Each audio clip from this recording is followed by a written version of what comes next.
All right. That said, don't worry. That said, yeah, let's start the first reign of the first third monarch in the same lineage of this dynasty. Let's go. King Alyster III. Okay, now I'm feeling a little coldish. So let me get this thing on again. What? Where is chat? Okay, here it is. Hey Efra, how you doing?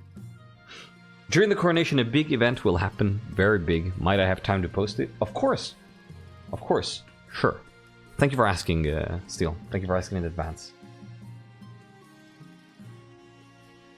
Yeah, true, honest Swede. True. So let's take a look at the stats here. High stability, high authority, decent treasury. The Chiefs are still recouping. And, right, we had an increase of faith in the march again.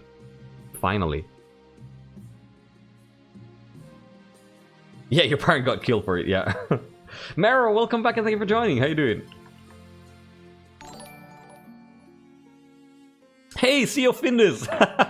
Hello, welcome. Hello and welcome, everybody. Glad to hear you're doing well, Efra. That's awesome. Hello, Raiders. I'm MrKaji. And I basically only stream King of the Castle, so if you like this game, welcome. You're in the right place. Can I get a shout out for CEO Fitness, please? Hello. Buongiorno. Buongiorno to you. Hello. Tonight we're playing the Bearclaw Dynasty, which is a recurring King of the Castle dynasty that we've been playing for almost 3 months. It's our second to last game. And last episode is going to be next week, and then we're going to start a new 3-month dynasty on Monday. Not on Monday, sorry. In January. And, you know, this is a roleplay and lore-building heavy dynasty. So, if you like those two things, definitely stick around. Hello. Thank you so much for the raid. How was your stream? On Monday. No, that's not... First day of the week, first month of the year, you know?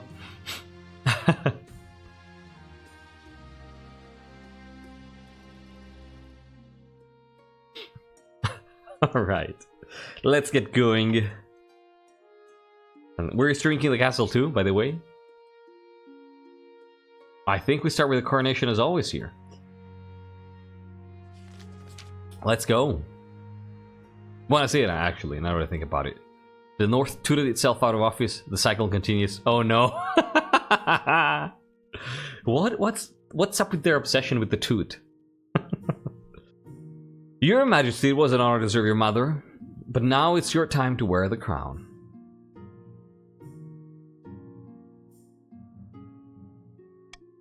Do you need time before the vote still? As is tradition, the council will decide what happens at your coronation. Yeah, okay.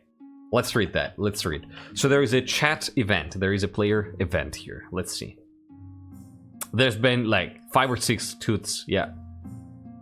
The Albion Times. Calamity strikes with the ever bolder cults on the doorstep. They have done now something horrific. The Albion Martial Library has been attacked and ransacked, with many of the dead killed in ritualistic manners. The Evral Guard and coalition forces were able to push back the hostile cult away from the underground sections of the library, but not before they had set flame to many of the support beams for the above-ground library. We have some transcript of the attack here. Move up now, guard captain. How in the hell did they get in, sir? Now's not the time to be worrying on the house, but on the getting them out and saving as many as we can. Until given clearance, we cannot provide any more transcripts, but the result of this attack was as follows. What? 1,468 killed in action, 322 injured. Major damage to surrounding area. Albion Steel responds to this attack with: the cult grows bolder by the day. It was expected that our home may come under attack, but not by so many, and not the monstrosities they brought to weave distractions upon us. But we will not falter and we will not surrender anything to those who would give up their own humanity. We are the last line and we will hold the line. That's big. Hey Wild Vikings, welcome back and thank you for joining. How you doing? Yeah, welcome back. Holy moly. So remember that library that was funded quite a few episodes ago? Yeah, I do remember that. That was like the super expensive library, right?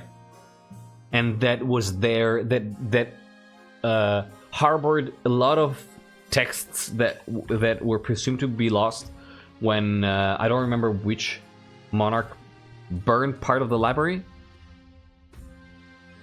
No more Albion library. That's insane. That's a big change.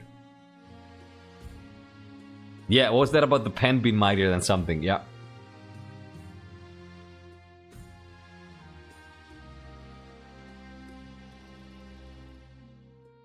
That's pretty big. Wow. What's this about cults? Well, the march. Yeah, the law tests, exactly. Hey, Funky Ow. Hello and welcome. How you doing? Thank you for joining. You actually are a Baron. Awesome. There goes the history of the kingdom. At least part of it, right? Wow. I don't know if something in the subterranean sections could have been saved, but yeah.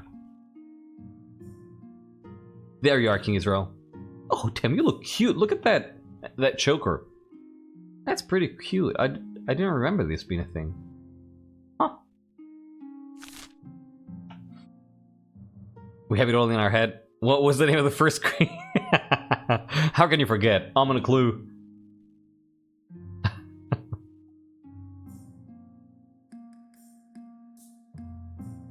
Probably had dozens of copies with the shit ton of libraries in the march. That's true. That's true. Yeah, but it's still a big thing, you know. Adam Dragonfly. Hello, and welcome. Oi, how you doing? Hello. Let me see if you actually ended up in the Barrens, because you cannot choose your region. You are. Luckily for you, the Barrens are the least populated region this time, so you ended up in the region you wanted. That's not guaranteed. Awesome. Free heights safe as us then. The underground sections are safe, thankfully, but more mundane boosts have been lost. Awesome. Cheese colleges also have some texts. So yeah, like, a lot of copies are saved, but it's still a big hit, you know? Like, still a big happening, symbolically especially.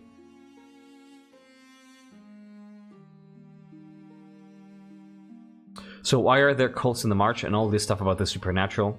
Yeah, RP Monday, King of the Castle Duck stuff, yep. And events, right? Like, there has been Caldovaga, there is the Cult of the 10th, the Undivided, and then there's a new cult that happened on Monday that I introduced called the Cult of the Stone, if I remember correctly. Cult of the Statue? What did I even call it? What did I even call it? It might be the same, yeah. It might be the same cult. Witch hunters of house cheese now load their pistols with silver bullets, blessed 17 times and doused in holy water. Different name. Oh, right, yeah. That's better. At this point, you can't throw a stone in the march without hitting a cultist of some previously unknown entity. Yeah, yeah. I mean, I wonder how that's gonna change now that the march has gotten some faith back.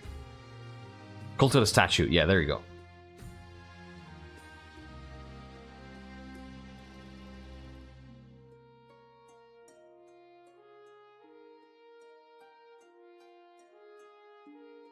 Alright. We within the choir will not hide our involvement with attacks around the kingdom. The Kingdom Occult Coalition is a threat to our entire way of life. They promise to destroy our gods and all of their previous gifts. They have openly attacked our pilgrims and the faithful, so we decided after hundreds of open murders, we decided to return the favor. There will be no further communication with the choir. We are done with words. Wow! Big stuff.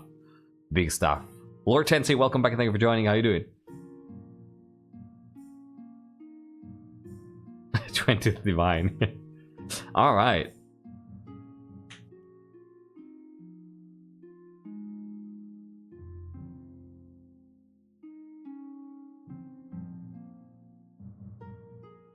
Banished for 20 minutes and coronation isn't even down. Something really big happened, more Green Moon.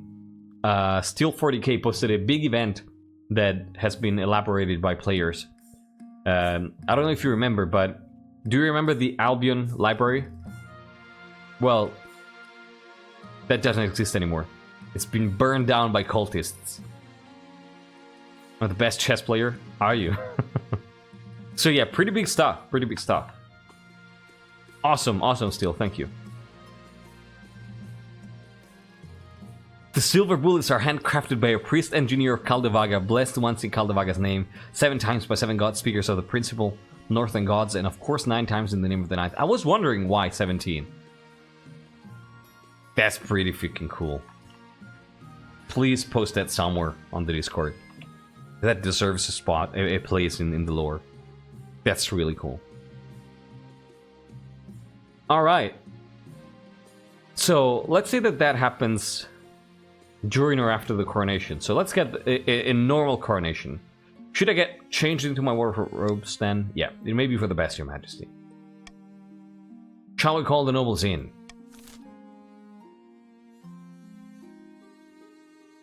I am shocked how? What do you mean? The person is living as soon as they make contact with any supernatural beast. It's time for open war? Against whom? And how this went from just being about strength to so many cults? I mean, that's just a marcher thing. That's just a marcher thing. Tiger shocked by the news and attacking the library is a terrible act. The library is supposed to stand for wisdom and freedom. Tiger is eager to see how he can help. So...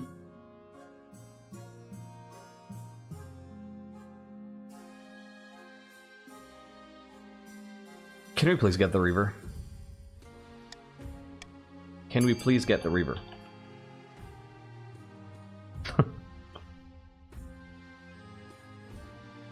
Cults, that's so martyr.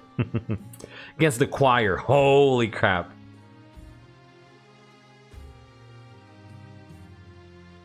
Yeah, as always, if I miss something that you really want me to read, feel free to post it again and highlight the message or at me.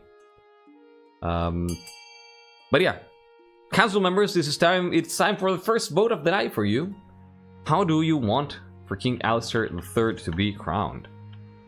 Oh, is the Reaver gonna lose here? There's a tie. It's 12-12 between inviting foreign dignitaries and showing off our wealth and throwing the king in the Reaver. Okay, I'm poor, my liege. I could use some wealth. I was loyal to the previous monarch, and thus I shall be loyal to you, my liege. I appreciate it. Thank you. Alright. I'm gonna be counting down from 5 here. 13-13, it's still a tie. Counting down from 5, 4, 3, 2, 1, and 0. It's a tie. I have... wow. Sleeping Slab, you have 500 gold.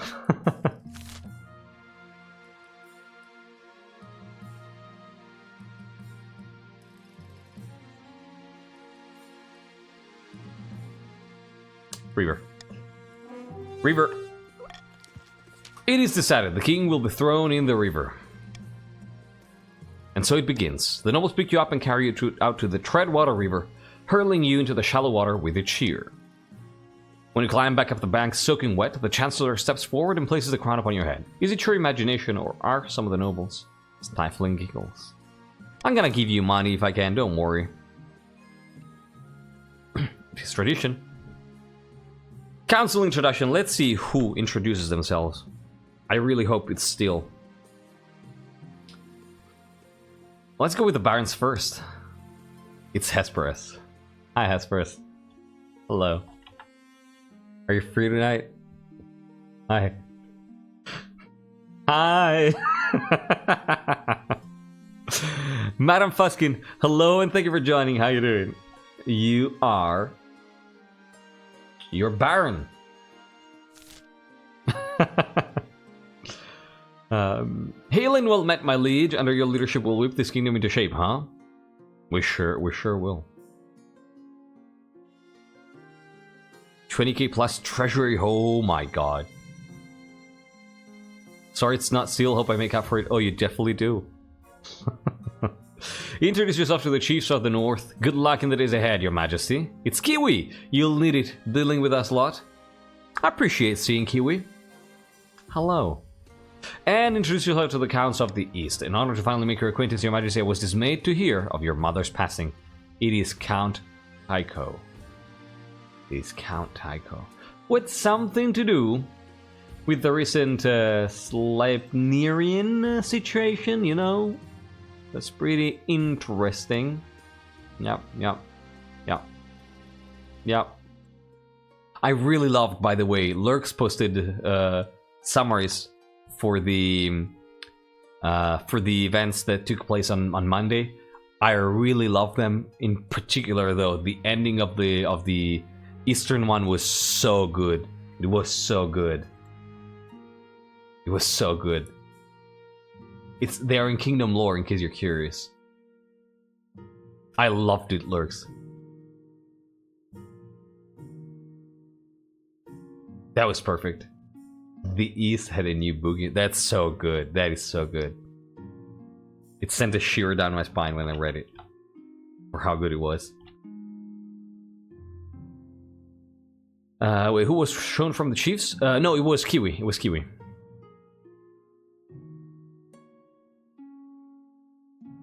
Boat race that ended with a tie, and Thrifty decided the two nobles, and so took both of their money. Oh my god!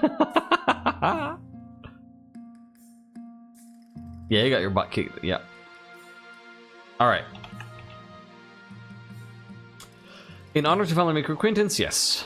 With that, the introductions are done. The council hall immediately fills with raised voices as the nobles argue. Is this what your mother fought so hard for? Kinda. And now... Oh, map bug, I think. Yeah, wait. Let me see. Oh no. Map bug. Squashed. Fantastic. So the Albion library has been burned down. I think there's gonna be a crackdown on cults.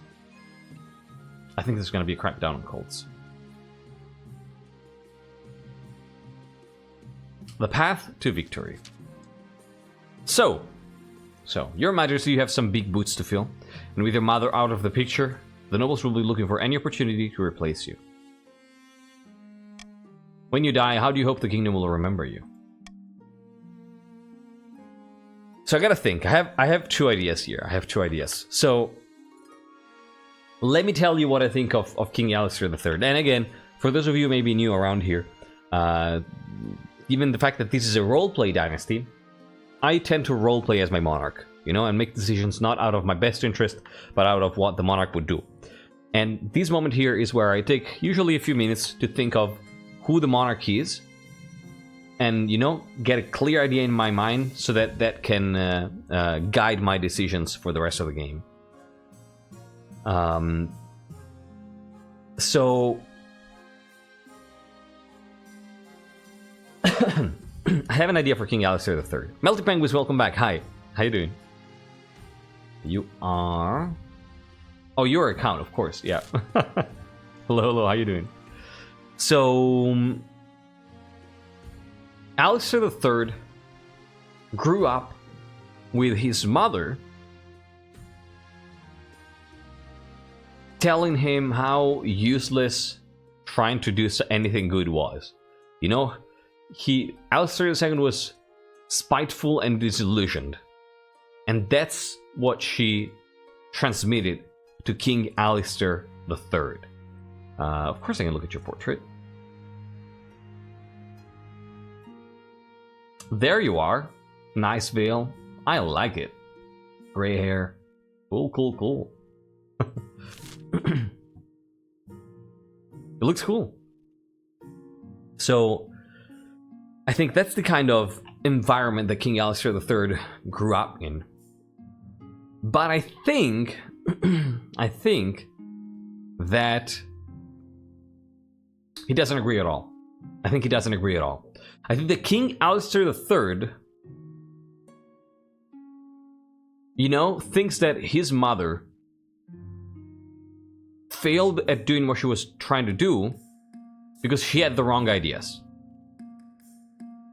I think that he grew up having access to his grandfather's library, Alyster I, and he probably grew up with these cool ideas about, you know, the knights of old and chivalry and noblesse oblige, how the nobles should really take care of their peasants, and how a king should be a strong lead and an example, someone that the nobles want to get behind.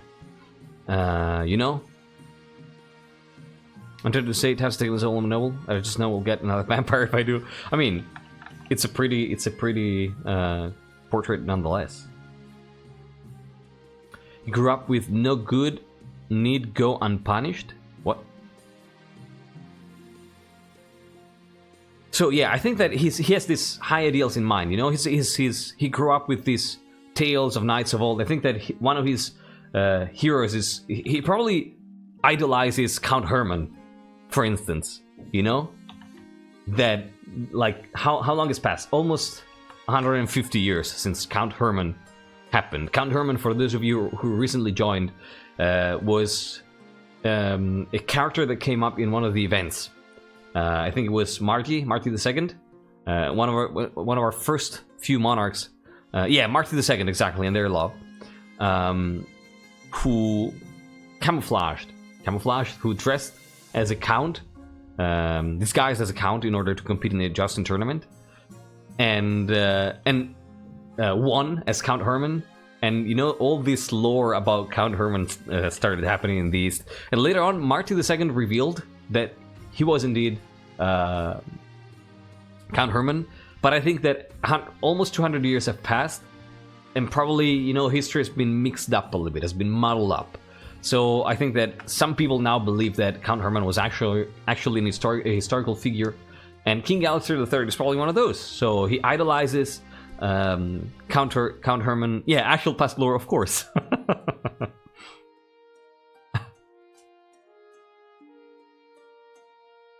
It's not like he's immortal.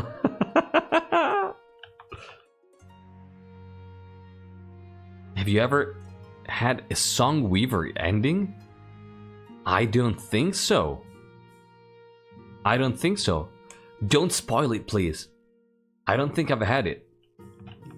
But yeah, if it's cool, don't spoil it, please. Because, you know, I like to always be surprised by this game. I want to be surprised in 6 months, a year, with new events. I don't look things up. I tend to forget things, so...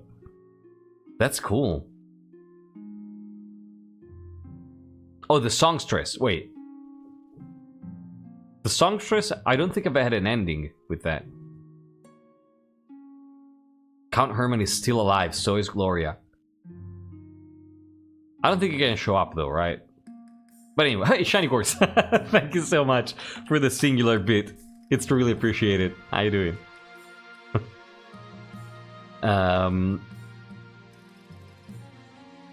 So yeah, I think that that's what King Alyster thinks. Like he's been kind of brought down by his mother, or at least his mother tried to bring him down, but he resisted it. He's kind of a jolly fellow.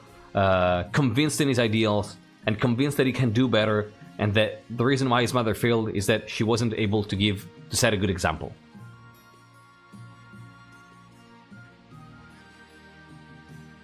Glad to hear you're doing good, Shiny Gorks. No, not the Gloria. Exactly, Northwind, yeah. I kind of want to give Alyster III a hug. I mean, you can. Probably can. Probably wouldn't be against it. So I'm seeing two ways for these to go. I'm thinking two ways. I can see two ways for these to go. He needs honest nobles, yeah, true. Even better. And like the more I speak about it, and the more God. Yeah, like I can see Peacekeeper or Conqueror, both. Because like setting a good example could also mean setting an example as, let me lead you, right? Like let me be a leader in the military sense too.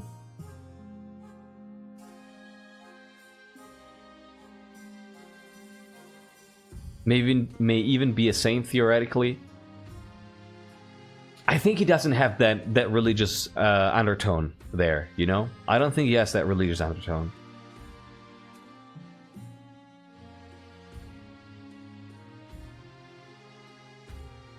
Has the coalition had any influence in the new king's raising? I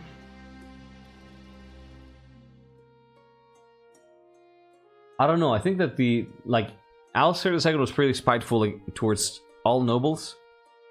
So I don't think they had more influence than other groups. Invasion of Ashmid ending has not happened at all this dynasty? Wow.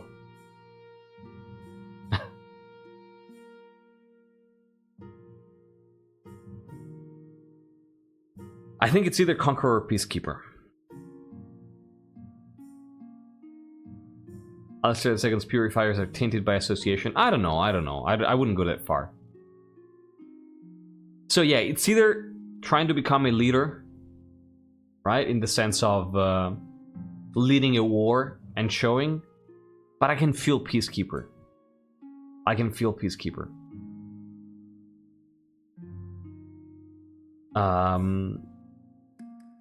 Yeah, I can kind of feel Peacekeeper here.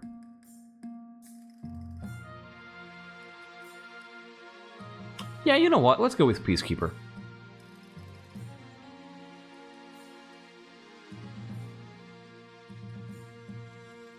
Let me check one thing. Let me check just one thing on our Discord. I think it might be Peacekeeper, though.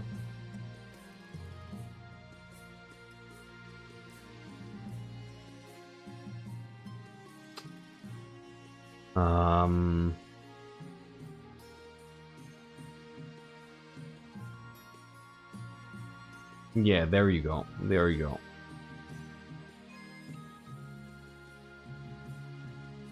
Yeah.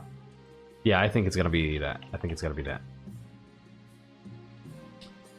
I never support the Lork's reign. Endings have gone coup, modernization, tyranny, true ascension, sacrifice, prophecy, palace, gunpowder, tyranny, sacrifice, prophecy, feminine possession, spy network, tyranny. Wow, okay. Let's go Peacekeeper. And Admiral aim. I suggest over the next few years you focus on improving the kingdom's stability as much as possible. Once you have an heir, I will return to discuss how your ambition is progressing. Good luck, Your Majesty. Alright, end the season. Now, one thing. I support this scheme, but I won't support the mess I helped create.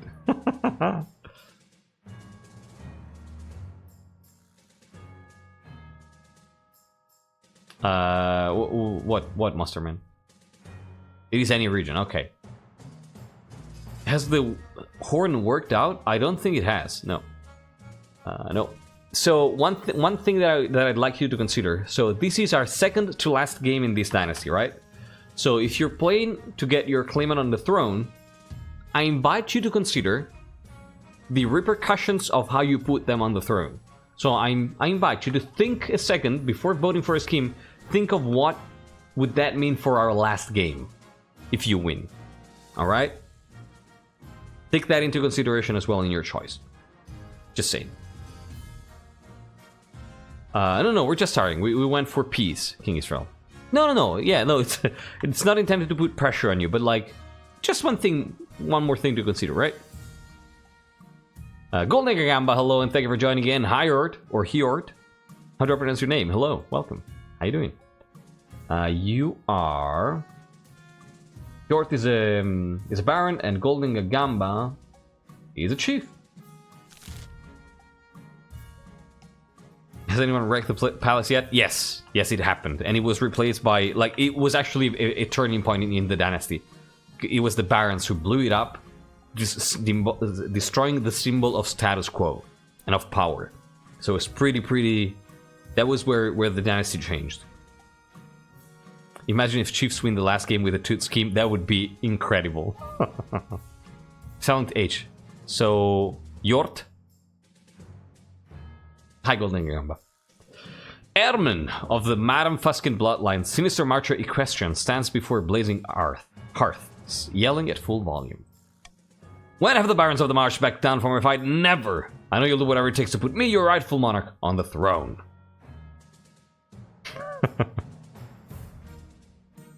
Oh my god, if Blueberry wins with the Toot, that's gonna be cool. Yeah, the palace is a Baron, is a Marcher fortress now.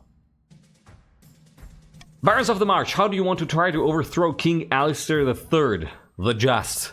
Intimidation, maybe you want to intimidate him, trying to raise stability, or do you want to use propaganda, trying to lower stability? Or maybe you want to get a good amount of gunpowder, trying to lower authority. So what do you want to do? Whose claimant was this? Fuskin. Madam Fuskin.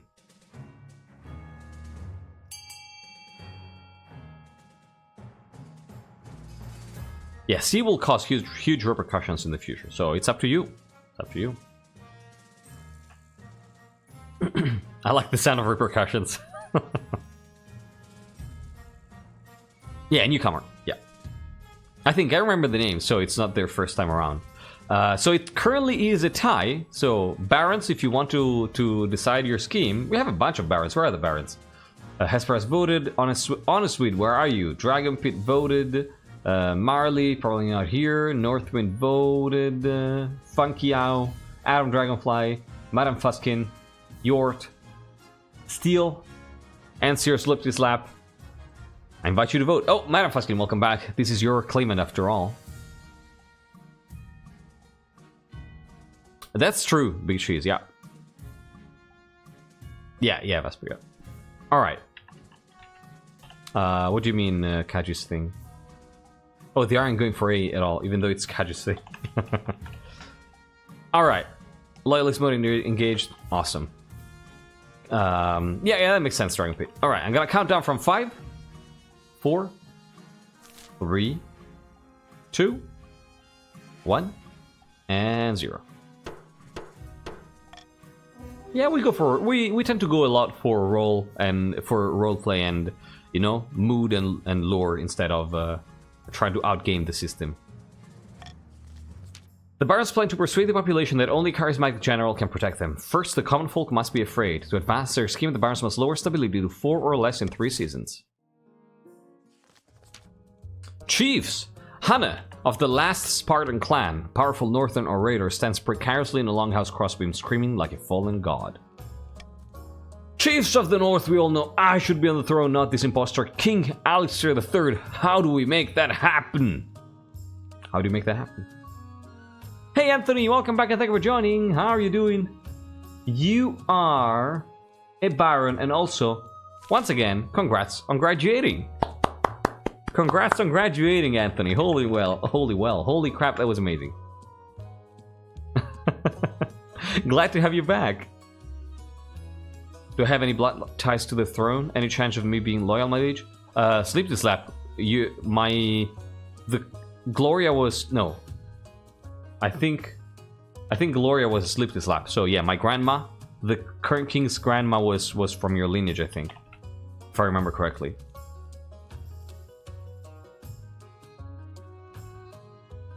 Yeah, in stark opposition, yeah.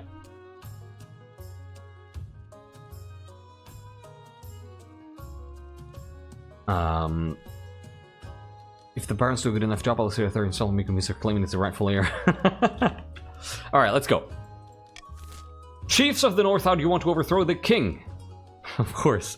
Do you want to use subterfuge, trying to lower stability? Do you want to cause Ragnarok, trying to raise your own military? Or do you want to trying to follow a hornblower, trying to lower all faith? What's it going to be? I can see a Toot coming here. Like, it must. Like, if they try, I love it that they keep trying to do the Toot, and if they really finally manage to win with the Toot at the end, it's going to be epic. Like, the best outcome would be they choose the Toot today, they lose, and then they choose it again next time and they win. One last Toot. Toot into Ashmead ending. Oh my god, yes. So it's, oh my god, the Toot is losing. The Toot is losing, everybody. The Toot is losing. The Chiefs are going against their thing. No worries, King Israel. It's a tie! Oh my god, and every chief has voted. Every chief voted and it's a tie. Oh my god! Why wouldn't I help my family? Okay, that's better, seriously, this lap. Well, it's a coin flip. It's either Subterfuge or Hornblower. If fate is true, it's gonna be Hornblower. Yeah, the game wants to toot. Congrats again, Anthony. Let's see. And it's the toot! Of course it's the toot! It is indeed the toot. Fate is true. Fate exists. Destiny exists. Toot part 7. The chiefs plan to dig up Oddhull's legendary horde and use it to take over the kingdom. First, they must win the favor of the gods by diminishing the kingdom's belief in the ninth. To advance their scheme, they must lower the combined total of all regions' faith to 12 or less in 4 seasons. That's awesome. But the Alliance, I mean, you can still vote with the Alliance. I don't know. Violetta of the Bearclaw Dynasty, charismatic Eastern prodigy, leans delicately on a podium, sighing. My fellow counts, in ancient times the East was its own proud kingdom. We can bring back those days of glory, but not while the false king, Alyster III, wears the crown. Counts of the East, what do you want to do to overthrow the king? Do you want to find a doppelganger trying to lower your own defiance? Or do you want to start an uprising trying to raise the treasury? Or maybe you want to possess the king trying to lower your own defiance? Sure, you'll get the horn this time, yeah.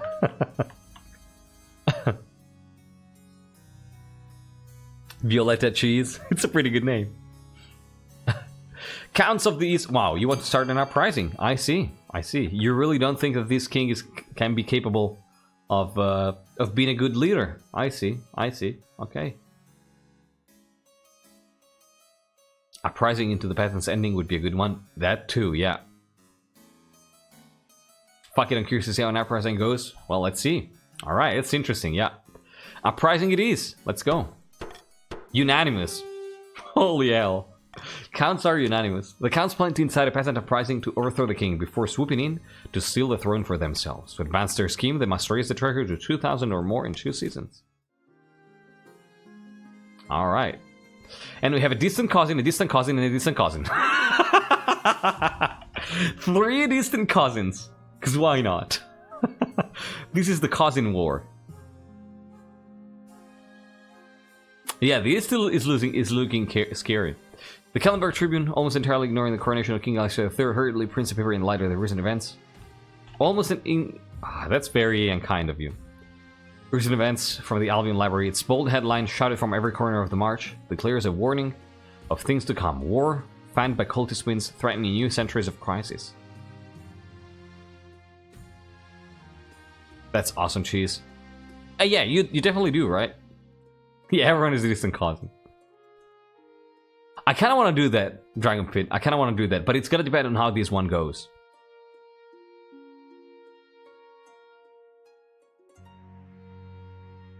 It's the War of the Roses. Actually, the War of the Cousins wasn't like World War One. Do I remember correctly that it was 3 cousins?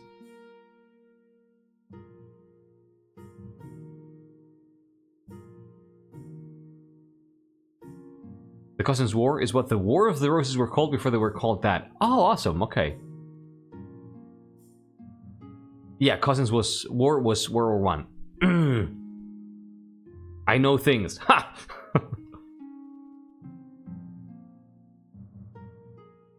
Awesome. Thank you. Yeah, best of luck, Marley. All 3 major powers in World War One were cousins from Queen Victoria. Boom! There you go.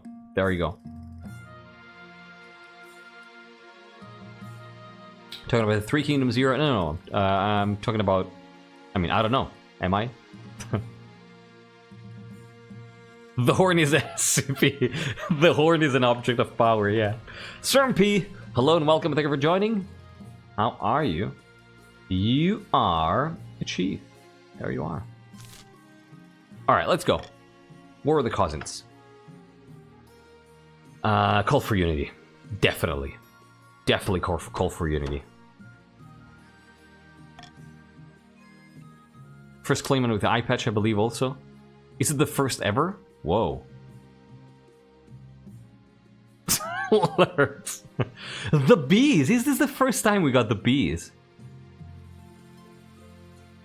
Huh. Interesting. Interesting. Alright, the first four seasons of Game of Thrones, except everyone is called Henry, Edward, and Thomas.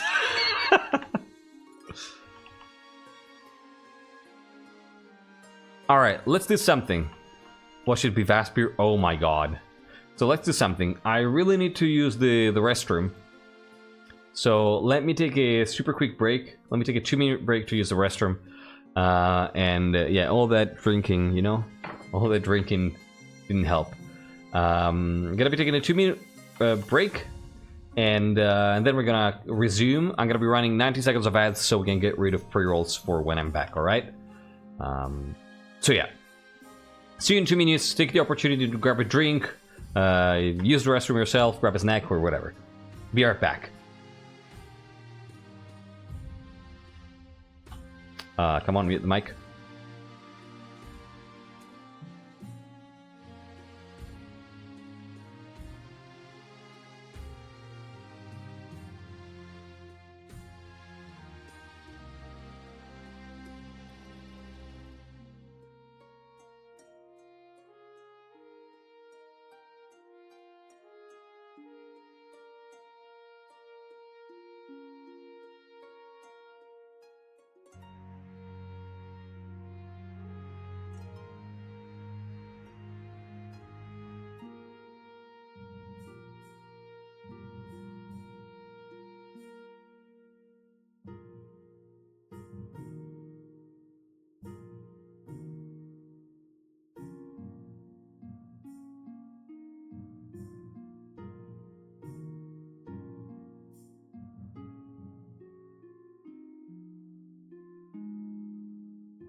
Alright, welcome back everybody. Thank you so much for sticking around.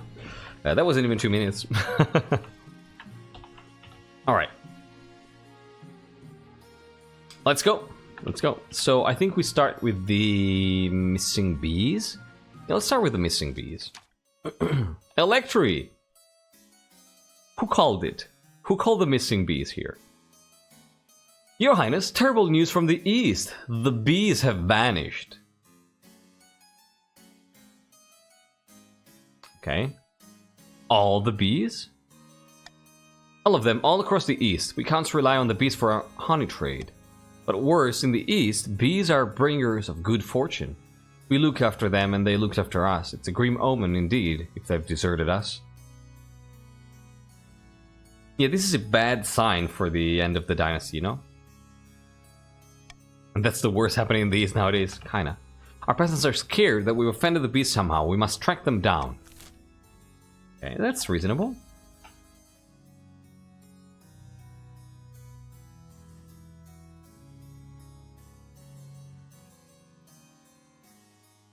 We can send messengers, right? We can send messengers. Of course it's black.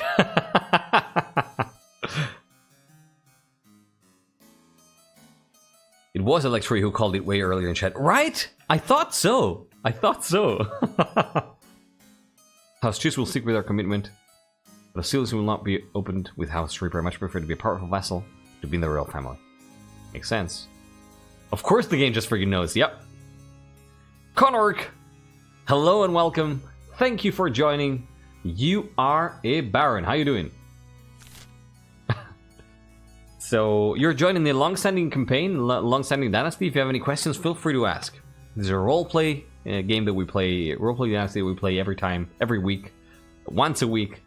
And this has been going on for almost 3 months. The bees are gone, Electri. The bees are gone. So I think we could send messengers to investigate the other regions, right?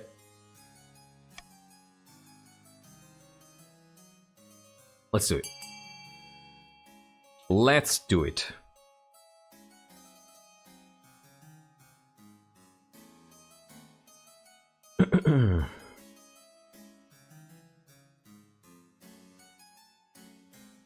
Yeah, it's only reasonable. It's only reasonable.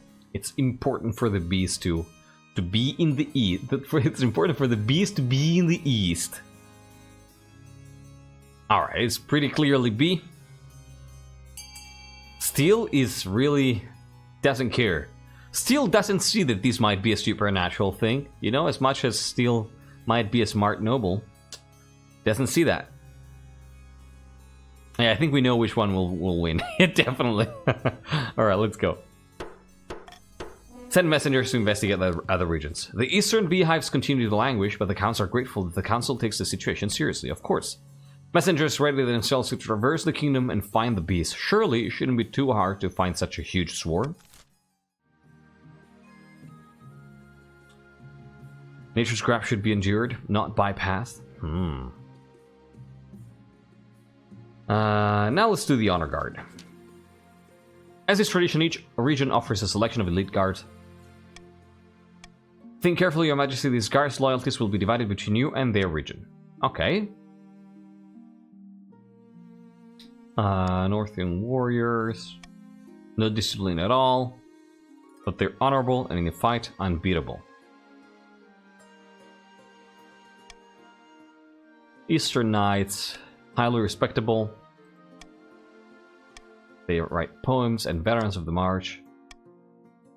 Uncouth. Loyal and tough as nails. I want to go with the Chiefs, you know? Kind of want to go with the Chiefs. Kind of want to go with the Chiefs.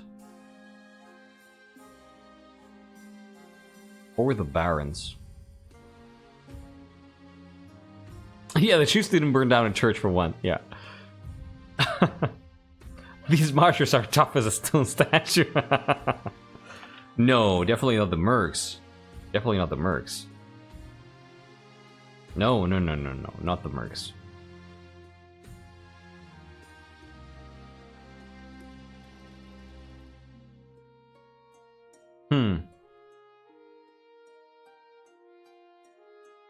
God, I would have loved to have like the... What's it called? The Battle Royale event. My veterans will not let you down. Oh, right. You know, since it's the ones from the mercenary companies, yeah, that convinces me. That convinces me. Let's do veterans. System error, hello and welcome. Thank you for joining. You are a... Where are you? There you are, you're Baron. How you doing? Oh, let's go. The veterans arrive a few weeks later. They march into the throne room in perfect formation before lining up behind your throne, hands on their sword hilts. Each soldier sports a bigger scar than the last. Hey there! Hey there, System Error. Hope you're doing well. How did the Eastern events go? We sent messengers to investigate. Very wise choice, I appreciate it. Horror in the East. Manager mate, hey! Your Majesty, a monster has been stalking my farms at night, smashing down the doors of cottages and feasting on the peasants inside. How many victims? Dozens, Your Majesty, and only a few have survived the attacks. The survivors tell a garbled story about gleaming fangs that made a mountain of blood-soaked fur. Okay.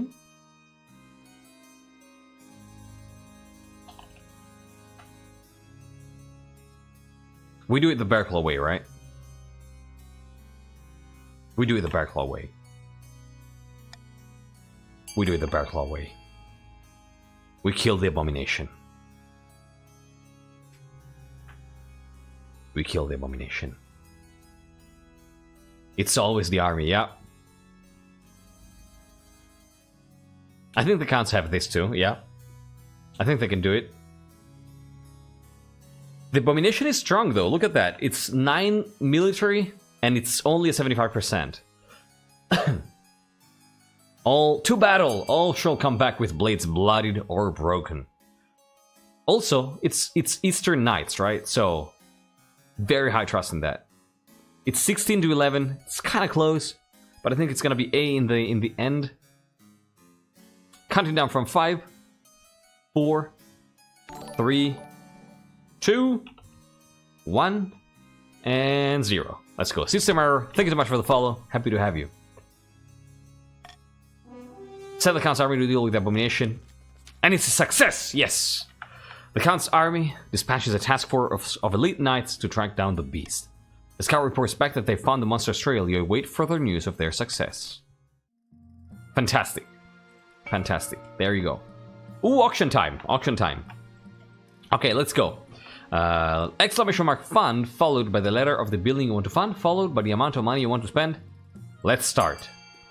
Your options are lowering farming for the barons with A, lowering stability with B, raising farming for the chiefs with C, which would be nice, lowering faith for the chiefs with D, raising faith for the counts with E, and raising authority with F, which would be nice.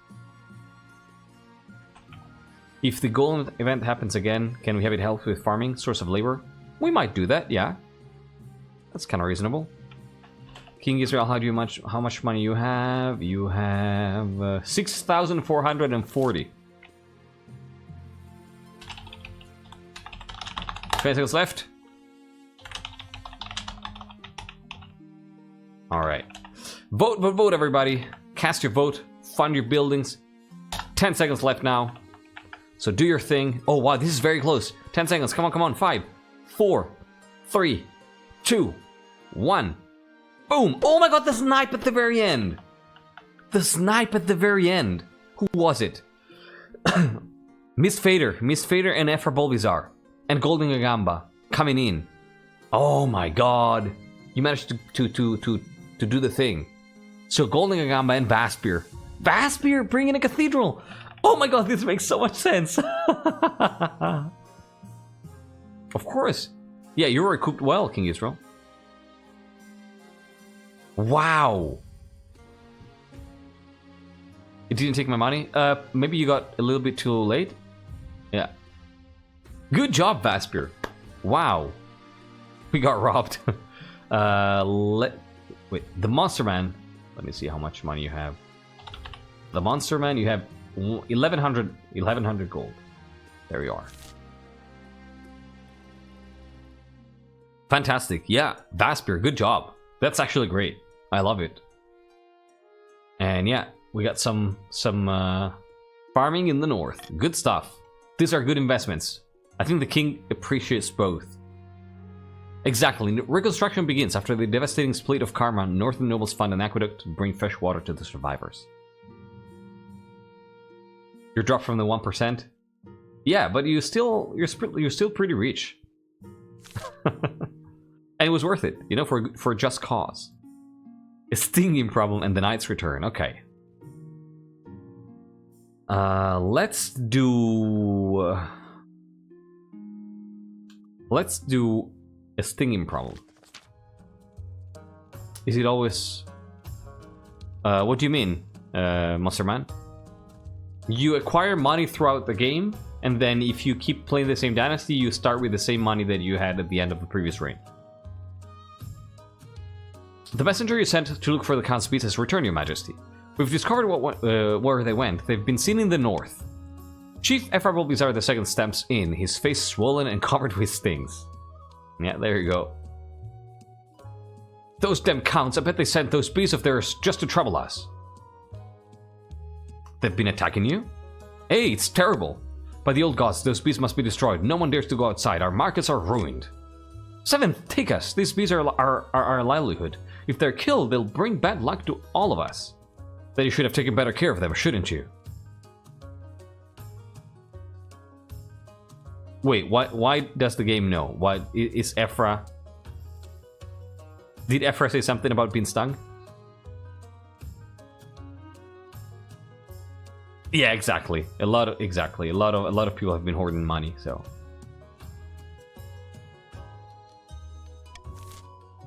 I'm missing something, Marley. So, focus on luring the bees back to the east, which sounds more than reasonable. Destroy the bees in the north? No. Get the church to help the peasants.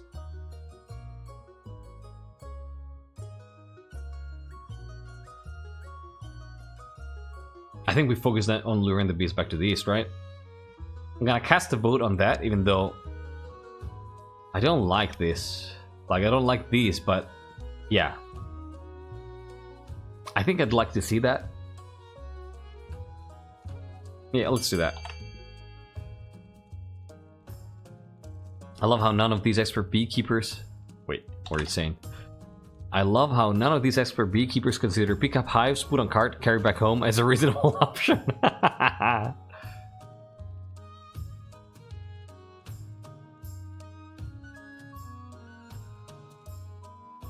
Yeah, no, you shouldn't destroy them, right?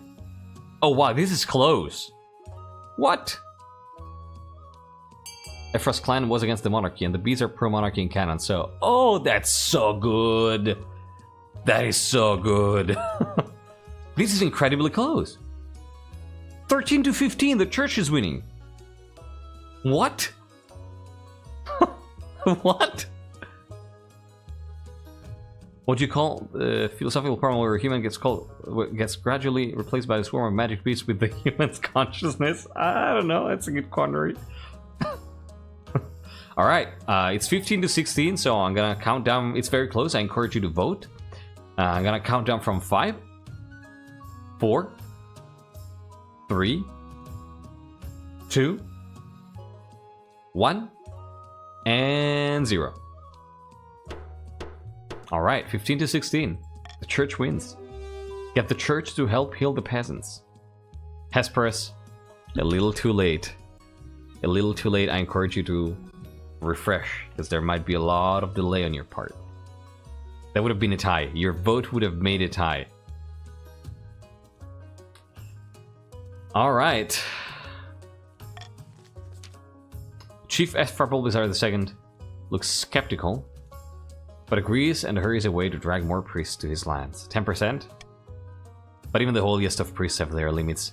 As they're stung more and more, their fervor falters. Eventually, they give up. As northern villages cower in their homes, market days are cancelled and fields lie untended.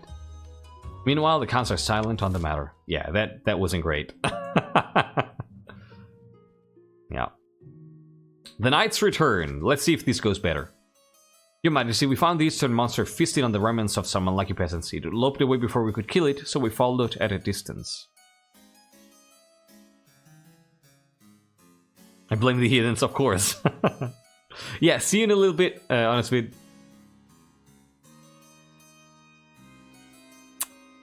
I didn't think that would happen. Did it get away? The beast made its way back to a grand keep belonging to Countess Melting Penguins II. Are you freaking kidding me? Melting Penguins? First a vampire, now a werewolf? What? I blame the priest who had one job. Now that's reasonable. No way. Yeah, the one who was originally a vampire now is a werewolf. Oh god.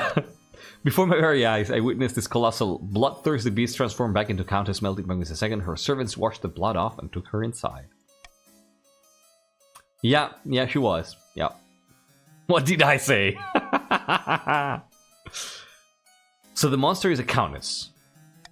Regrettably so. What should I do? I suggest we hunt down Countess Melting Penguins II and bring her back to your dungeons before she hurts anyone else. I would have done this already, but I thought we should check with you first, Your Majesty.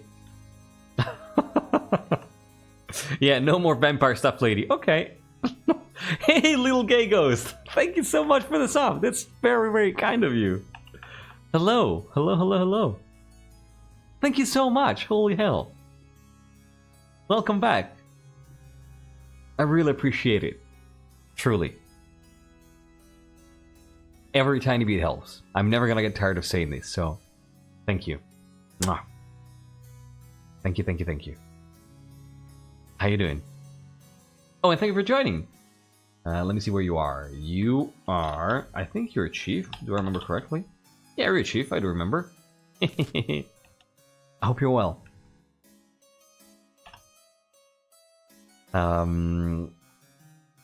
I would like an execution. Count Grimald is left for sure. His return is in the hands of the heart. Oh, okay. see you. See you, Reaper. Take care. She must have fallen in love with some buff furry dude who tore a gorgeous dress from her while her actual husband grew uglier and hairy in the next room. My father was the one who caught her mother. I shall catch the daughter. Ooh.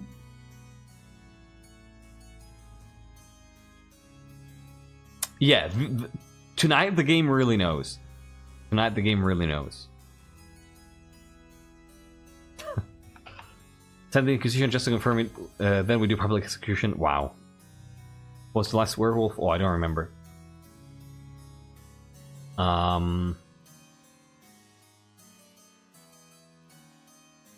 Instead of fixing the Lord's Hunt, they spent their dev time making the game sentient. Worth it.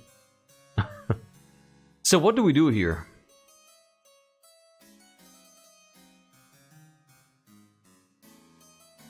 I think we put these to a vote. The council is shocked at the revelation that Count Smelting Pumpkin II is responsible for the horrors in the East. Infamy! Libel! I am innocent! Yeah.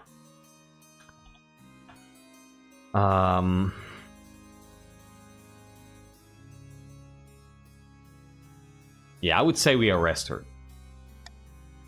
I would say we arrest her. Arrest penguins. Arrest penguins.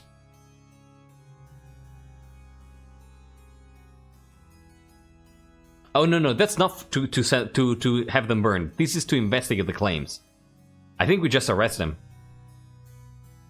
Just arrest them and just, you know, yeah, send them to the dungeons. Revenge arc 300 years in the making. Well, it looks like we're sending the church. Never mind. The counts are voting to send in the church? Okay. Okay. 15 to 12. 16 to 12 is very close. We got a shiny new cathedral to break in. 18 to 12. I think this is decided. Let's go. You're voting for faith tonight. Send a team of Inquisitors to investigate these claims. I'm honored by your trust, Your Highness. A team of Inquisitors are dispatched to investigate the claim that Countess Melting Penguin II sometimes turns into a monster. Hopefully they'll return intact. The Council, of course, registered their disapproval that the Church is meddling with their private affairs. They wanted the matter dealt with, but not like this. Of course.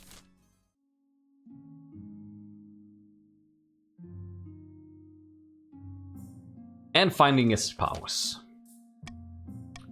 Take the liberty of finding eligible candidates. I think give me ladies. Thank you, Majesty. I'll send out messengers to the most influential noble families in the kingdom. Let's see what they have to offer. And the season. Across the kingdom, discontent with the king is rising. Everyone knows that knew that he was better off, but until now, it hadn't occurred to most people just how much better off. Now the peasants are asking all sorts of troublesome questions about their benevolent overlord, and as everyone knows, once a question has been asked, it can't be unasked. Meanwhile, perched atop a hill in the remote eastern wilderness, there sits a dark, austere castle. At the top of the tallest tower, Countess Darth Von Doom and her co-conspirators can be found celebrating with a few glasses of blood-red wine. The peasants are getting rowdy, and it's all thanks to us. Now that they know how much wealth the king's hiding, they're itching to get rid of him. Of course it's Darth. And it's Wild Vikings. I was even able to get away with levying a little extra tax this year. And even that, I blamed on the king. Isn't it lovely having a scapegoat? For once. Yes, now it's time to incite some real chaos. Show them that King Alyster III is not only greedy, he's utterly incompetent too. For the next stage of their scheme, the council must lower stability to 4 or less in 4 seasons. I'm a double agent, I swear. I hope that's true.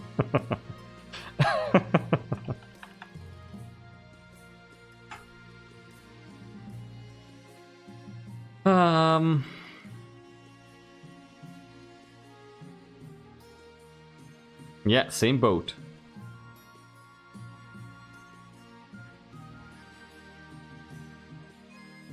So what do we do here? Do we just do a normal tax? Okay, I got the extra cash from passing first stage. We can wrap up this game now. Smart. Smart, smart, smart. They desire to keep this kingdom from being dragged into the screaming, howling jaws of Beast Satan. Yeah, I think it's just a normal tax here. I think it's just a normal tax. Yeah, let's go.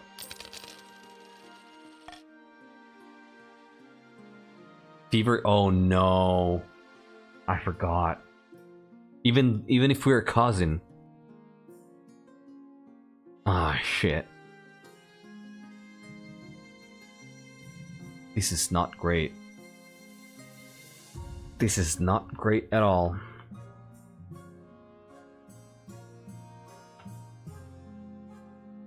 Yeah. Yeah, this is the wrong time. Karma! Yeah, this is the wrong time. The absolute worst. What is it? Oh, we are a werewolf too. It's a blood curse. We are were creatures as well. As long as there's air, as long as the curse is not broken, it shall endure. Oh, I'm a werebear, right. Thank goodness we will get rid of the werewolf problem in the east and won't have to deal with any more wereby stuff like werebears. Thank God. Inquisition overreach leads to unrest in the east. How could King Alyster support both the church and hoard wealth like this? Crow's Wings newspaper, which never claimed to be an unbiased source. So let's where do we fight? I'm just gonna burn you. Let's take a look at Eastern Ruins here. Your Highness, my researchers have uncovered something fascinating. We discovered the location of a bee charm. You should bring the bees back from the north. Gots be good, get on with it then. We're cowering in our homes to hide from those horrid swarms. That's no way to leave. We haven't found the charm yet, but it's said to be hidden in a ruined monastery. My soldiers are coming through it now. What monastery? I've never heard of. The monastery once belonged to the Order of the Conquering Blade. The what? They're long dead, High Inquisitor. Your forebears made sure of that. Because they were demon worshippers. This ruin must be destroyed immediately. It's too dangerous to stand. But this is part of Eastern heritage. It's not our fault they had some dubious practices. Besides, we need this charm. I'm with Electri. Without the charm, we'll be terrorized by the bees forever. The council hall descends into arguments as the three of them make demands. You call a vote to settle things down. Never mind the demon stuff, find the bee charm. Loot the whole place, there's bound to be valuables there. That is so bad. Destroy the monastery altogether, it's too dangerous.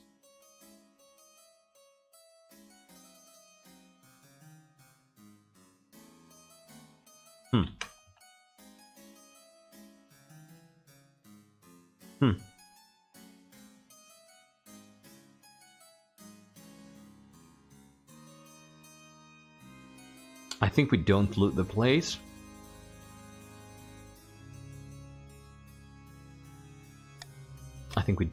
place. I'll let you choose between finding the bee charm and destroying the monastery altogether. No, not B time, not B time. Definitely not B. Definitely not B. I see your greed. I see your greed. Oh, you want to find it. Now you're not for the church, huh? God damn it, y'all. You opportunistic rascals. No, definitely not B time for B. Also, if you're still seeing the B option available, Anthony, definitely do refresh because you have a lot of delay. Yeah, you're still for the church, of course. Looks like it's gonna be A. Looks like it's gonna be A. Let's go. Never mind the demon stuff, find the bee charm. The High Inquisitor sweeps out Tight-lipped and furious, rumors start to spread that she has sent inquisitors in disguise to the east to snoop around. Meanwhile, Electri's vassals return from their expedition with the child. To everyone's relief, the beasts quickly return to the eastern hives. Thank God, okay. It's zero faith region, yeah. Sorry, Vasper. Fevered dreams. Ever since you were a child, you've had strange urges. Whenever you asked your mother about them, she brushed it off, but now things have taken a turn for the worse. You've always had a love of rich meat, not unusual for a royal, but now your hunger is insatiable. Your dreams have become vivid and disturbing. Screams echo through the woods as your jaws bite beasts and human alike. The council has noticed your lack of sleep. Your mother never prepared you for this. Something must be done.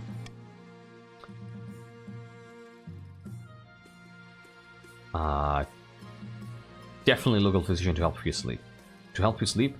No, seek out a woods witch for a folk remedy. Yeah. While the spymaster keeps an ear out for rumors of magic, you begin your search in your spare time. You can only hope that you find someone before it's too late. And that's because I think Alyster III believes in the Count's way of metaphysical barriers and all. Jake Furnace, hello and welcome. Thank you for joining. How you doing? You are a Baron. There you are. What's up? True Northwind, yeah. In theory, B should unlock the... We accidentally cursed the treasury event, but instead it unlocks the same event as just taking the charm. Oh, I didn't know. Alright, the Monster Man. Thank you so much for being here. Take care. See you around next time. Hi, Jay Furnace. Hope you're doing well. Happy to have you. Alright, let's go. And eligible options. I knew to never trust the lurks. Oh, come on. I have found 3 potential matches for you, 1 eligible young woman from each of the kingdom's 3 regions. Yes, I know. Let's see the eligible bachelorettes. So let's see who's up tonight. Let's see who's up. They whisk away the cloth from the first portrait. This is Hilde, the firstborn daughter of the Northern Risk Player clan. Apparently the other Northerners have nicknamed her Windspeaker, can't imagine why. I've heard she spends most of her time playing cards or making wagers with friends and hangers-on. People say she nurses a grudge, though.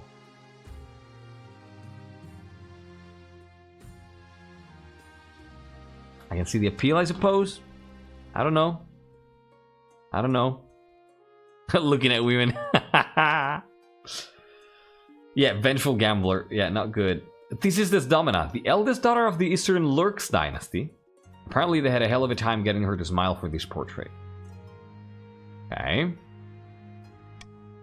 She bought a controlling interest in a silver mine in the east and made a killing. Half the east are in love with her, apparently, and the other half hate her. She's an intriguing candidate. And finally, we have the Marsha's offering. Helamin, scion of the prestigious Marleytine bloodline. She's known for her blunt honesty, the kind of honesty that makes you enemies. Yeah, it's distant enough. She had a meaningful encounter with the wizard a few years ago, and now she spends most of her time brewing strange potions. Oh, and she's not popular with the peasantry. Something about her sets their teeth on edge. What was the first one's house again? Risk Player. Yeah, we're all blunt. That's true.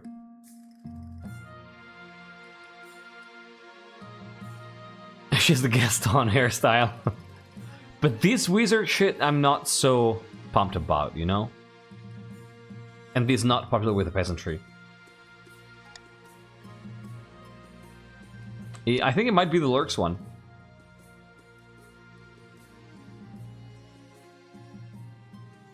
She studies the metaphysical probably as a way to combat the occult. So it's definitely not going to be the northern candidate. Let's take a look at these two. This Domina, again. I'm smiling. Silver Mine in love. This is an interesting proposition. Then let's see. Marsha's candidate. Blunt, which is good. But the rest. Not popular with the peasantry is the thing that makes me say no. Yeah, no. Welcome back, Monsterman. The summon lurks is, I think, second cousin once removed. I have no freaking idea how all that works. Yeah, like Squeezer's not popular is... I've made my decision. It's Dominant of the East. Excellent, I'll make the arrangements. Yeah. Yeah, that's it. That's it. Who cares, it's peasants? I mean, you're kind of right there. You're kind of right there. You know, you have a point there. I wish I read that earlier. I wish I read that earlier. Because that would have made me have second thoughts.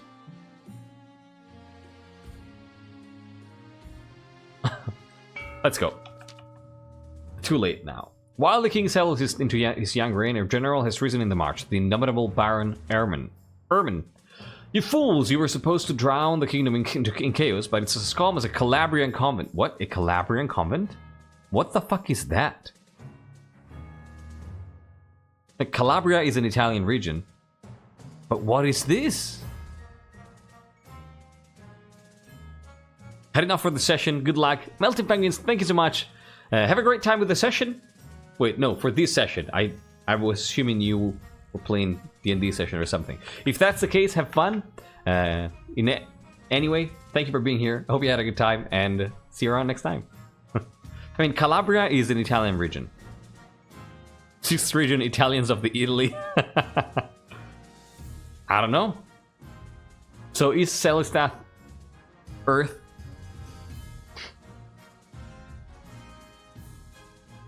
Maybe they mean collaborative or something similar? I don't know.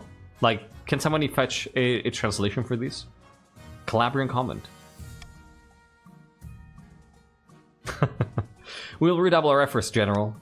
The Barons aim to lower stability to 4 or less. With no guild? Yeah. Of course we're gonna give tithes to people. Of course. There's no doubt about it. Give me a few minutes. Awesome, Wargreymon. Thank you. I see you're gonna do your magic. Oh, it could be a city name, yeah. So let's take a look at buzzing in the walls here. I must speak with you urgently. Remember how Count Electri went poking around the heretical monastery of the Conquering Blade? Right, to find the bee charm. Charm did bring back the bees, but at what cost?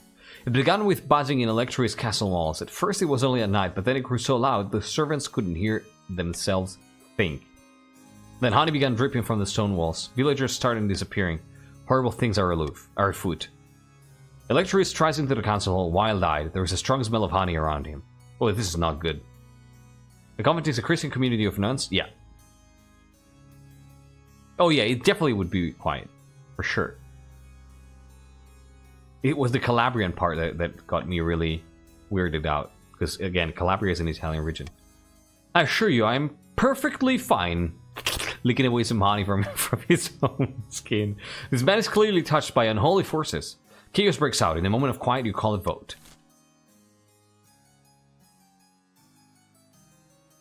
Mr. Crap Gaming, hello and welcome. You can type !join followed by your pronouns in chat, and that will assign you to one of the 3 regions.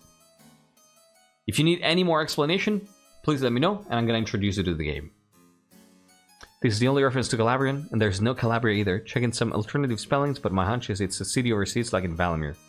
So, Valamir is Italy? That's so cool.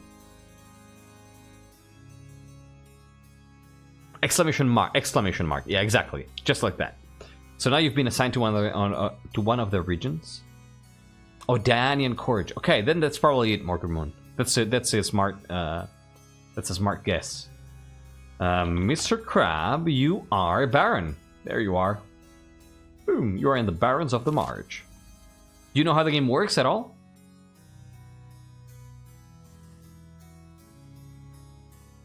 So have the High Inquisitor test Electri. Search Electri's estate. this is blown out of proportion. I don't think so. I don't think it is.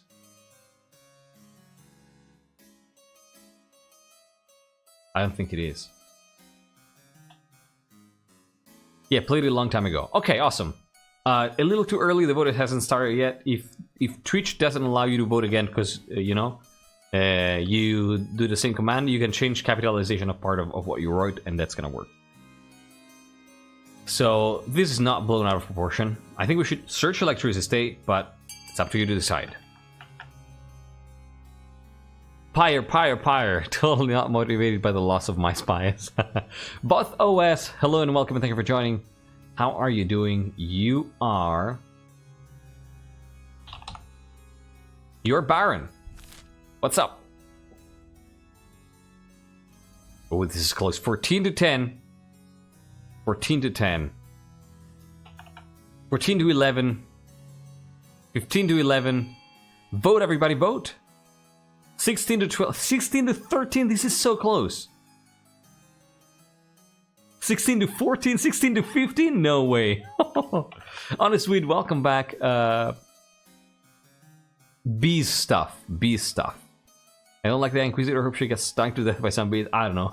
It's a tie. Oh my god, it's a tie. So if you haven't voted, this is the time to vote. You could break the tie if you vote. I'm gonna count down from 5 and I'm gonna pass the vote at 0. No matter what is up. So, counting down from 5, 4, 3, 2, 1, and 0. Alright. Search electricity state. Just found the game today. It looks fun so far. Oh, that's awesome. Welcome to the community then. This game is awesome. This game is awesome. So tonight, the game you're joining tonight, just out of, you know, to give you info, is a recurring lore, is a recurring dynasty that we play every Wednesday. And this has been going on for almost 3 months. This is the second to last episode in this series. Next week we're gonna have the finale, and then in January we're gonna start a new recurring dynasty that's gonna last 3 months roughly. And this is a dynasty that's focused on roleplay and lore building. So everybody writes lore for their own noble house and their own noble, and then posts it on Discord. And then from Discord it gets eventually transferred to a World Anvil page about this dynasty. So there's a lot of lore, there's a lot of stuff that's going on. In case you hear us talk about inside memes, inside jokes or anything, it's all normal, and people are gonna be more than happy to explain if you ask for any clarification. And yeah, this is lore focused, roleplay focused. If you like any of those things, feel free to jump in. And I mean, feel free to jump in any case.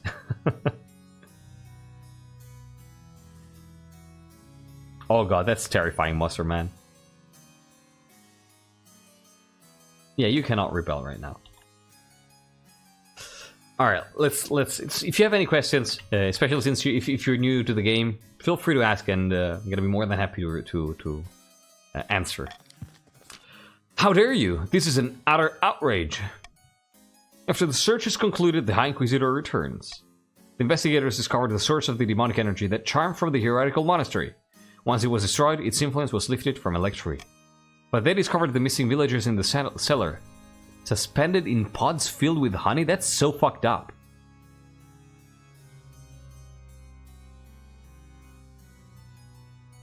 But they discovered the missing villagers in the cellar, suspended in pods filled with honey. When they cracked the pods open, they were nearly dead. It was a mercy to put them down. I had never seen this.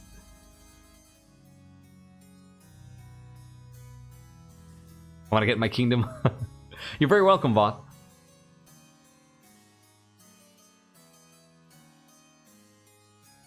This is... Fuck that, burn Electri in their entire state.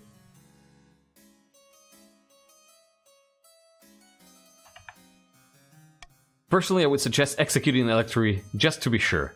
That's its own kind of justice.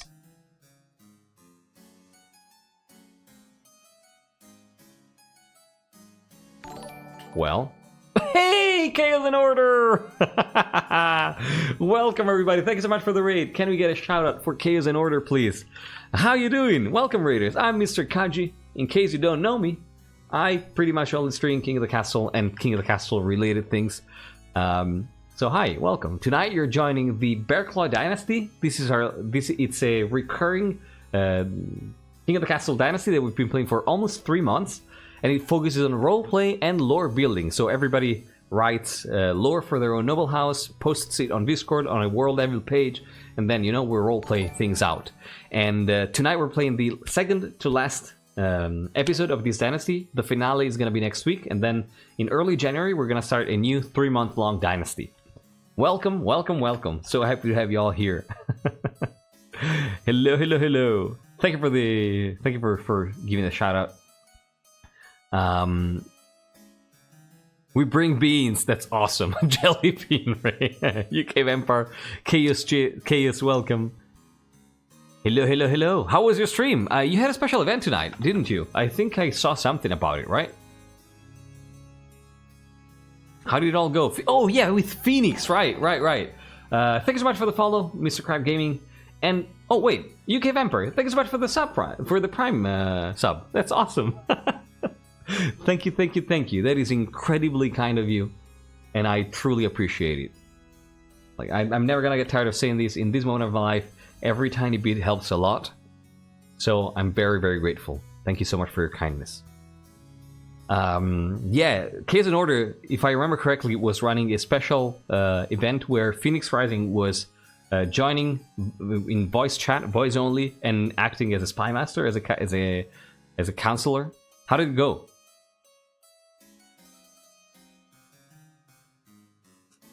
Let me catch up with chat here. It was great. We were doing King of the Castle again. Yeah, I saw that, right? With Phoenix, who promised me she would give me a win, get me a win. Did that happen? Spare fans after the Spire. I know I'm only the voice among many, but there is something that is moving the pieces on the board.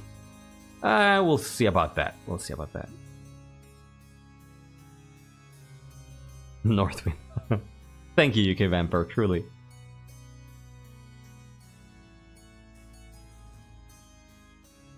We bring pizzas and Mexicans to the country?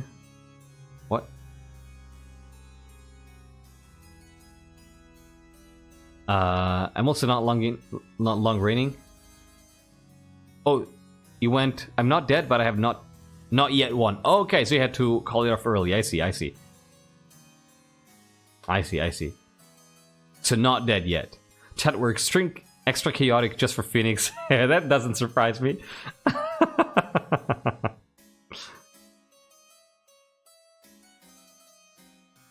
I'll just say I had to choose. Oh, hey, Bunkle. I will just say I had to close a tab because hearing someone in double is a bit weird. Phoenix is on the verge of losing their Spy Master game with Chaos as Queen. Okay. I see. So not so sure it went well. Thank you for joining, J Furnace.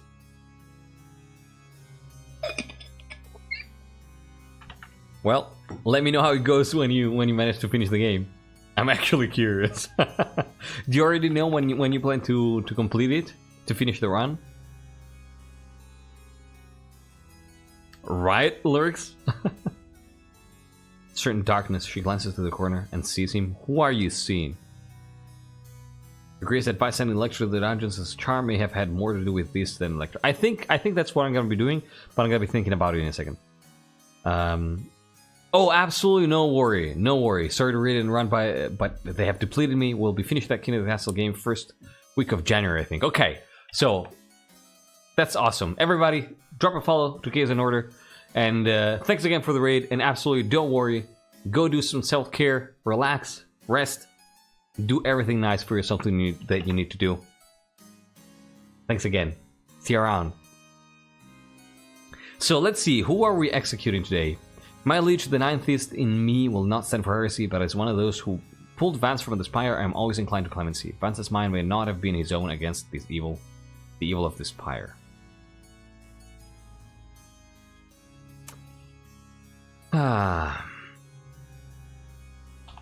This is tough.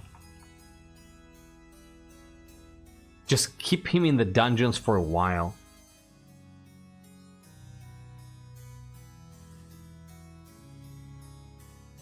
It's that for a while that is a little worrying. You know, we should lock him up to see if he regains his senses. Is kind of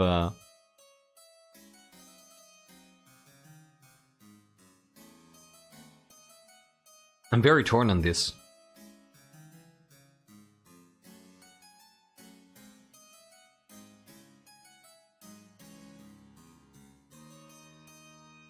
I mean, what happened was very fucked up. Let's be honest. What happened was very fucked up.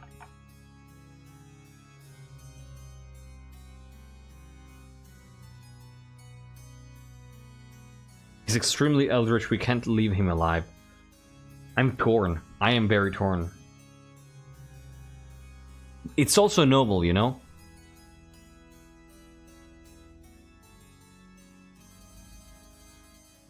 If we do, he's just gonna make the dungeons eldritch. But I think he was the object, you know? That's the thing.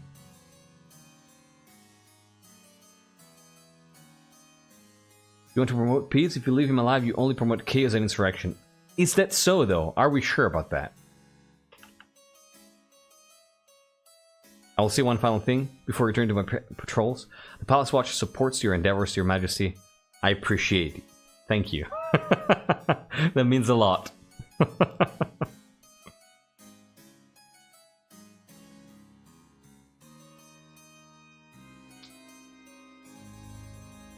This is so tough. You know, that's kind of what I was thinking. Lock him up and see, and if he continues to show signs of evil, execute him on the spot.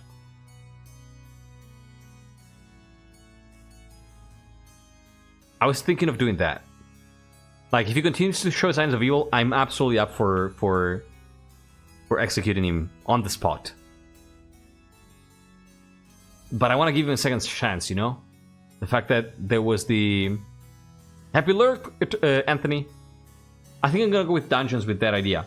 At the first sign of eldritch stuff, we may not get another chance to end his evil right now.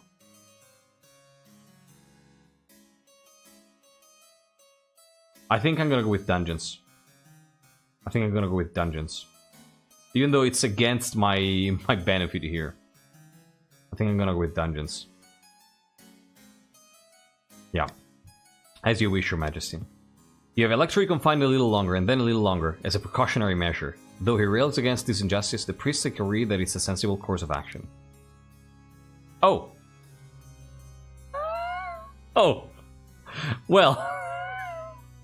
That's how it goes. You know, that probably means that for all the rest of their life, we can never be sure. Yeah. I think this is what it means. Who's taking over the house now? Electro the Second, whoever that is. Well. For weeks, you've searched for a witch or warlock that can treat your dark and bloody dreams, knowing the church would be outraged if they found you. If they found out, you must take discreet action in your witch hunt.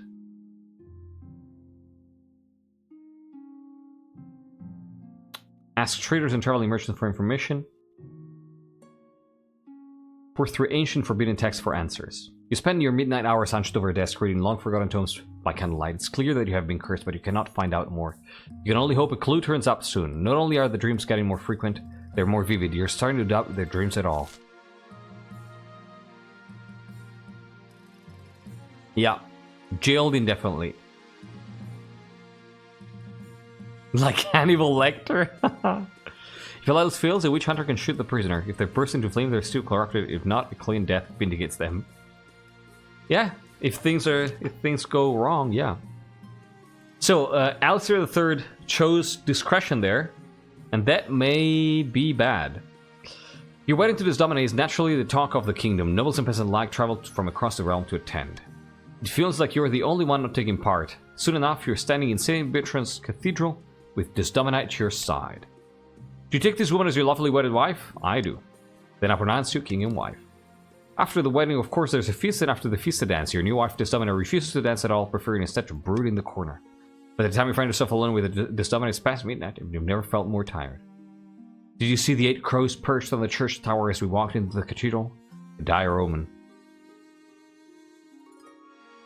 I'm sure there's nothing to worry about. Your words don't seem to sink in. Instead, this dominant burst into tears. The peasants have the right idea. They get married for love, not for politics. Oh, to live the simple life of a commoner.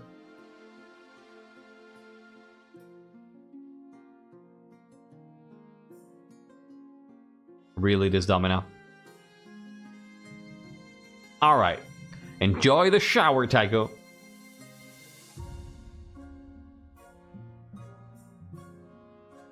Ah.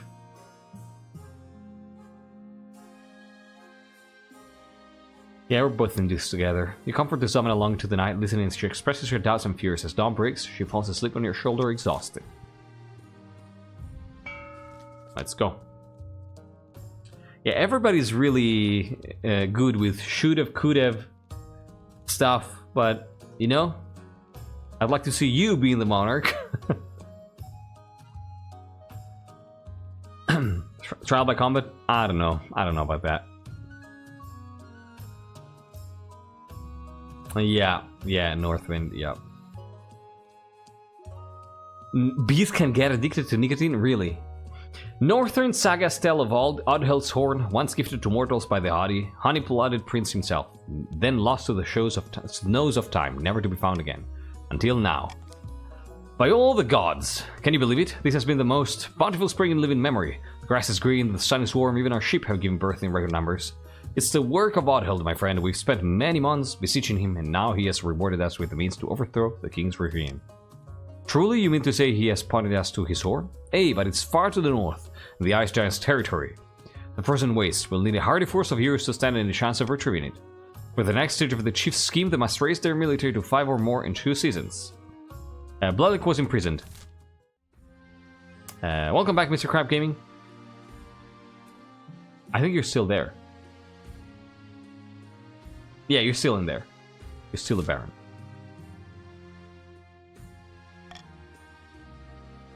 Alright. The Inquisitors return. The Royal Inquisition. Oh god. Oh god. Let's start with the helping hand. Alyster, I had something I wanted to ask of you. What can I do for you? As you surely know, I run a very successful lumber company back home in the east. But the current laws are a little restrictive for my trade, lots of tariffs and regulations, you know how it is. I was hoping you could push for some changes in the council, eliminate some of the more cumbersome quality standards for eastern lumber, perhaps? You want me to give the east preferential treatment? I think it's only fair, the other regions just can't compete with us in the lumber trade anyway. I'll assemble the council. How delightful, I'll see you there. Yeah. It's really funny.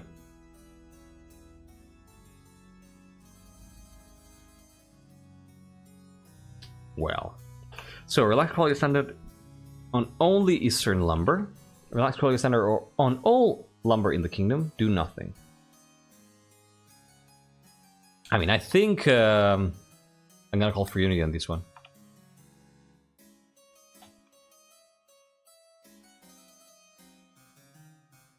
I think we could relax quality standards on eastern lumber, you know, for once. It could give me more funds to do cool things.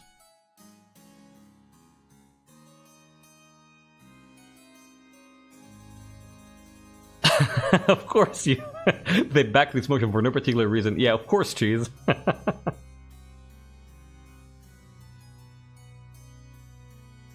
Oh. Oh, you all want in, huh? I see how it is.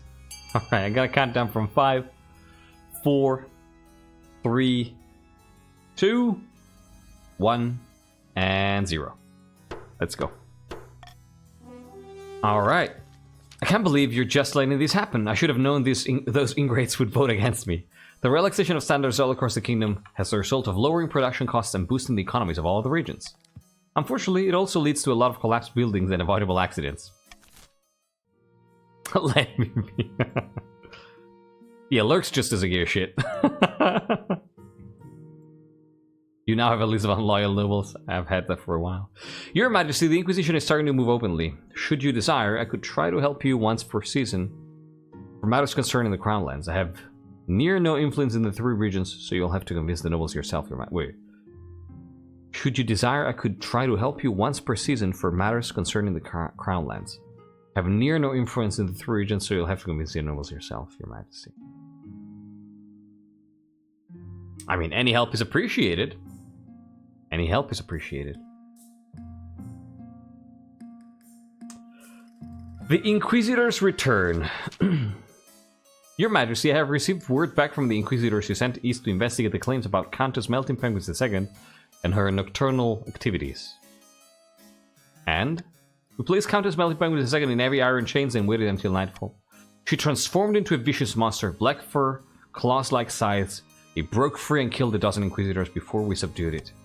It is clear that Countess Melting Penguins II was a devil worshipper, cursed by the 9th god for her sins.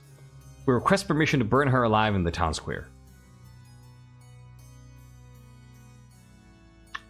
Oh, Lelkatlan, hey, welcome back and thank you for joining. How you doing?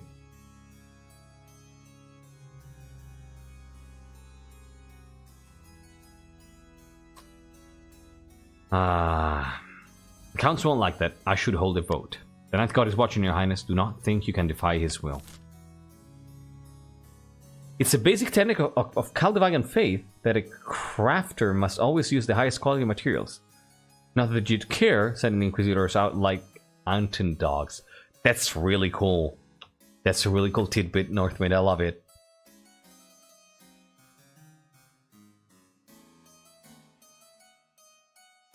Send soldiers to kill Countess Melting Penguins in secret.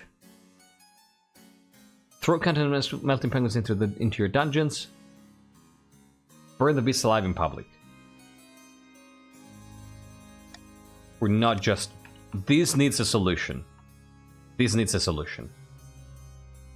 And I'm going to let you choose what you think is the best solution.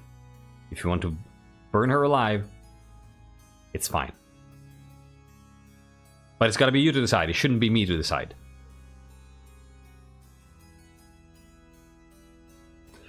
And for 2 reasons. Reason number one is I shouldn't be taking these kind of decisions for nobles, but the nobles should self-regulate, you know, on other nobles' destinies, at least for these kind of matters. And reason number 2, the king would feel a little guilty sending someone to the pyre when he's trying to avoid it. So you don't want to burn her, is what you're saying? You don't want to burn her. 14 to 11, this is very close, alright. I'm counting down from 5, 4, 3, vote now if you haven't, 2, 1, and 0. No burning. Throw Countess Melting Penguins II into your dungeons. When your soldiers arrive to arrest Countess Melting Penguins II, they are attacked by the enormous beast. It slays, dozens of knights. Once finally wounded beyond hope of recovery, it turns back into human shape. Countess Melting Penguins II lies on the floor, frail and soaked in blood. Please, release me of my curse.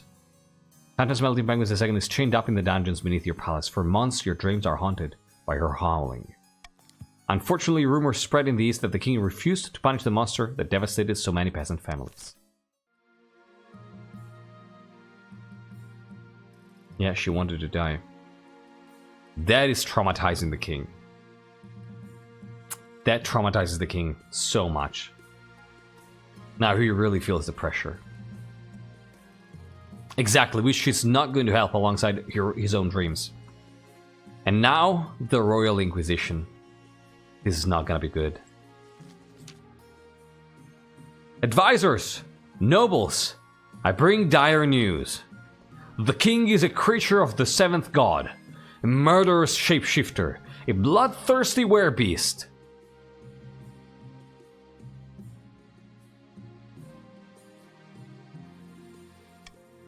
Excuse me? What are you saying? Your wife does Domina casts her eyes away from you as if she can't bear to look you in the eyes. You fucking asshole. Cursed with the hunger of a beast, he must be put down for the good of the kingdom.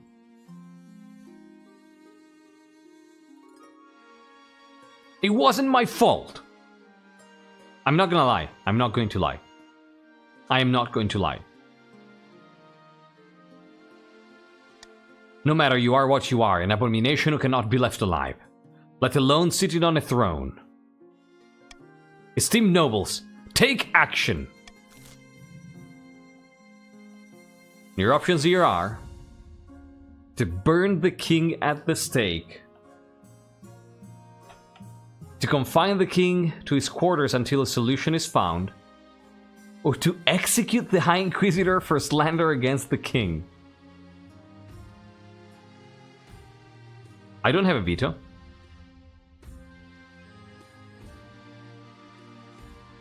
Raku. Hello and welcome, thank you for joining. How are you doing? You are a chief. There you are. Nice circlet.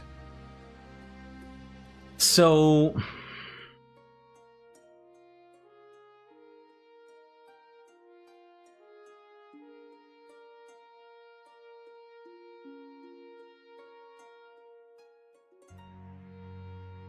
is the king actually going to try to use golden choice here?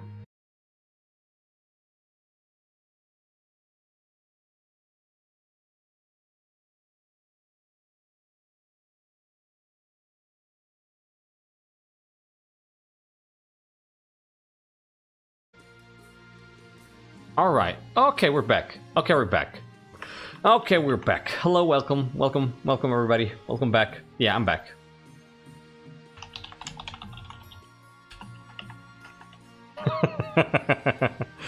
Fuck the frog people. Yeah.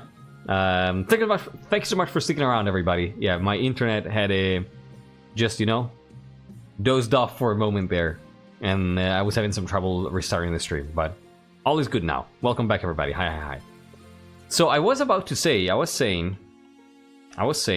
so would the king try to use golden choice to convince the nobles that the right, you know, to give him more time to find a solution?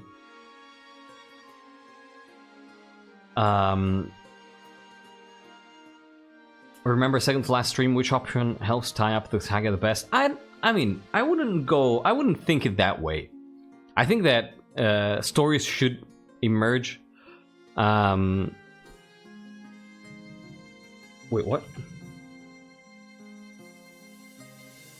Hi, back. I'm that which looks.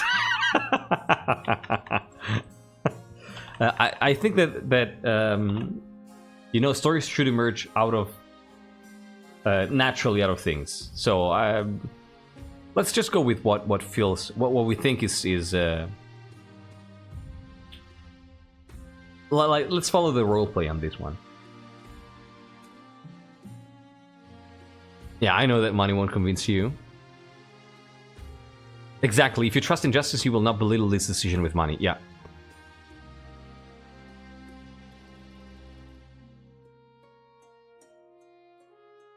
Hey, Raku. Hello. Oh, first time playing. So, oh, you're joining at a very momentous time.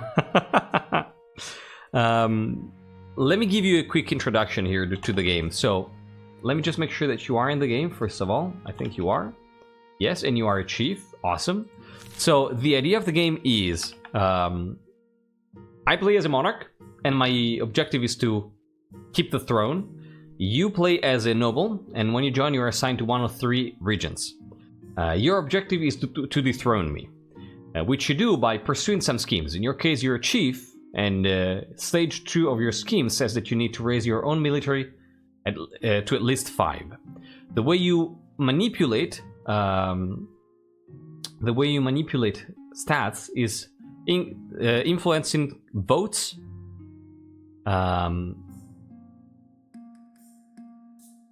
in the council, and you do that by typing !vote followed by the letter of the option you want to vote for in chat.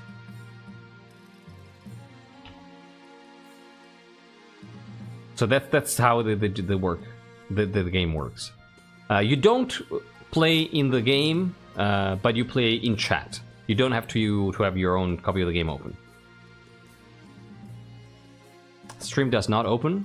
What do you mean the stream does not open? Refresh.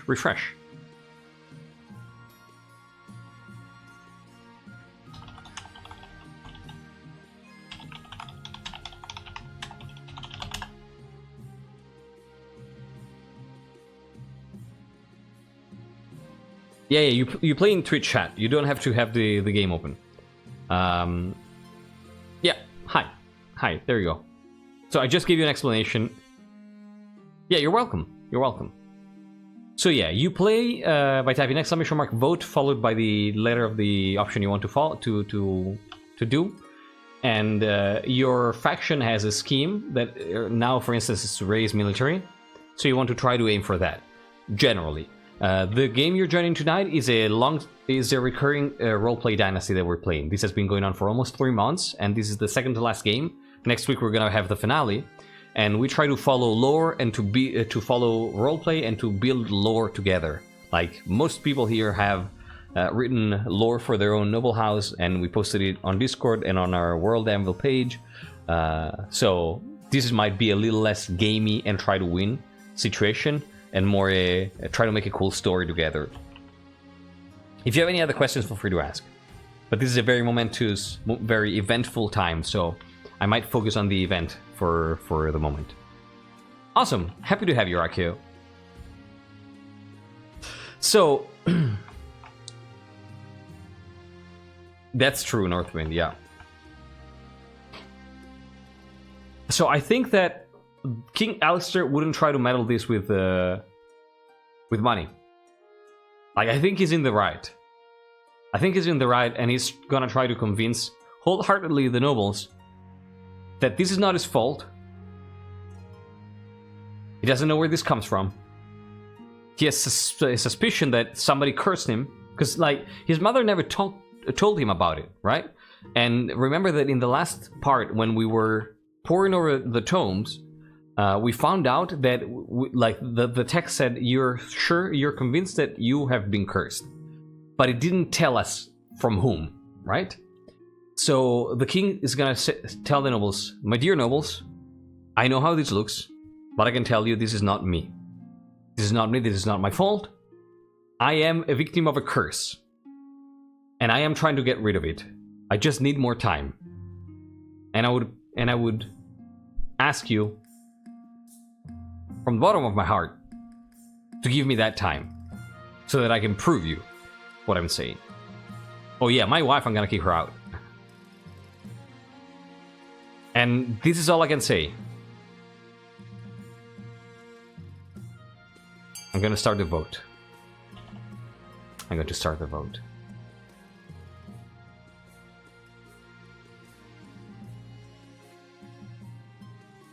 I am so tense right now. I'm so tense.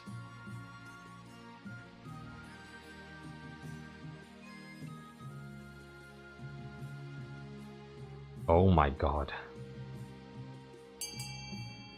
Let's throw the king in the dungeon. I strongly believe in second chance, I appreciate that.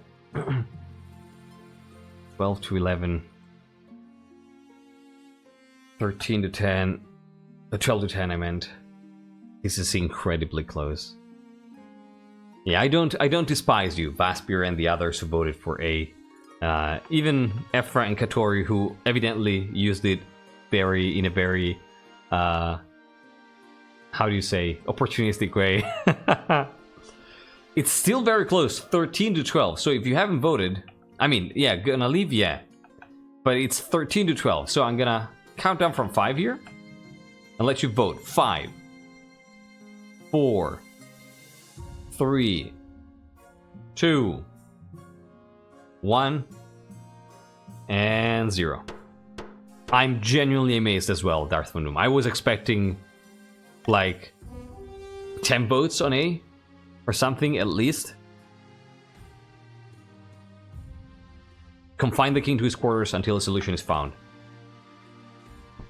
Dear nobles, I appreciate your trust, and I will make sure not to disappoint you. Yeah, of course you do. Of course you do, Ephra. That's why I'm not surprised. This was your chance to be able to end the stream before 1:30. Yes. Secure, contain, protect. Yeah. My loyalty is shaken by your choice, sir, but being truthful about your affliction is a good step. Appreciate it. I'm sorry, but it seems we are going to stay in your chambers until further trials. I'll make sure no intruder comes along best I can. Of course. I'm not gonna try to get out of it. I'm not even gonna try. You're dragged from your throne to your quarters, where the door is barred behind you. Wow. Eventually, an Inquisitor visits you in the bedroom and gruffly forces you to drink a foul-smelling brew that he says will suppress your dreams. By the time you're allowed back in public, the nobles whisper about you behind your back and give you horrified stares over their shoulders. You're not sure you'll easily regain their trust, even if your curse has been suppressed. Yeah, it shows that you don't trust me. I risked being burned at the stake, Tycho, but luckily the nobles decided not to do that. Nobody's perfect, Your Highness. You haven't hurt anyone. Oh, wait. You haven't hurt anyone as far as we know, so it'd be wrong to execute you. I appreciate that. Thank you. Enjoy your dinner, Kiwi. Thank you so much for being here. Hope you had a good time. Take care. Clever user. Wait, have I seen you already? Clever user of name. Clever username. I think I've seen you. I don't know, but welcome. You are a chief. Thank you for joining. What's up? Pray King Alyster, find your help. You have my trust. I pray it is not in this place. I swear. You'll see.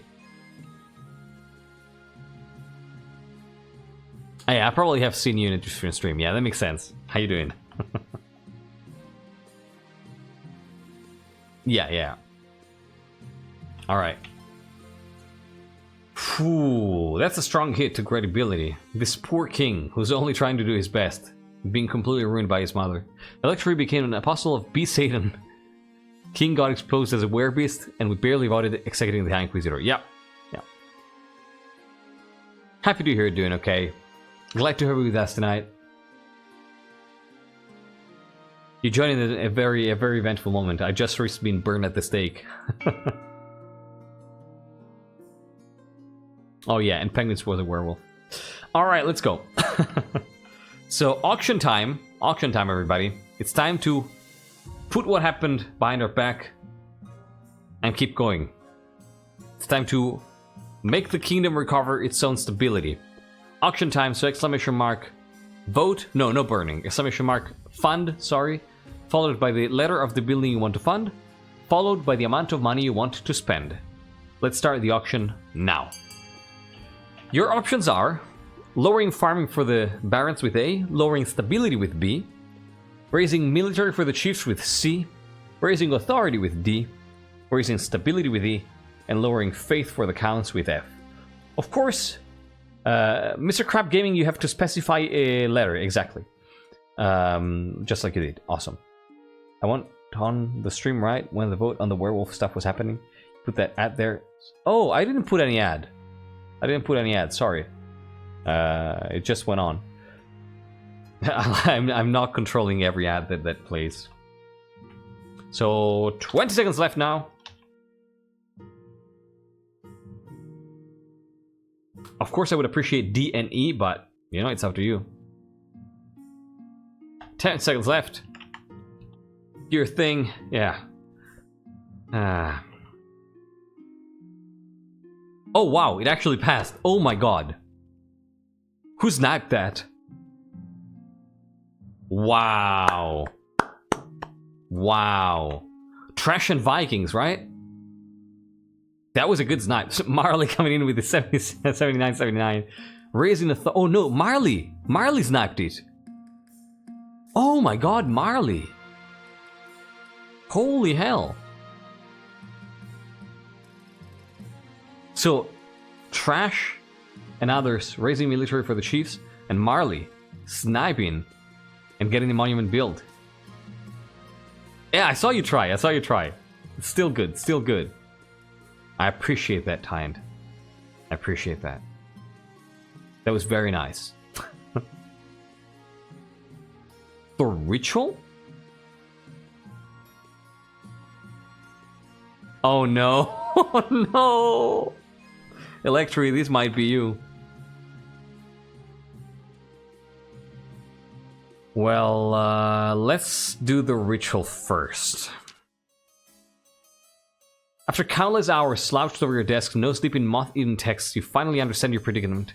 You have become a Theranthrope, a human that turns into a beast when certain conditions are met.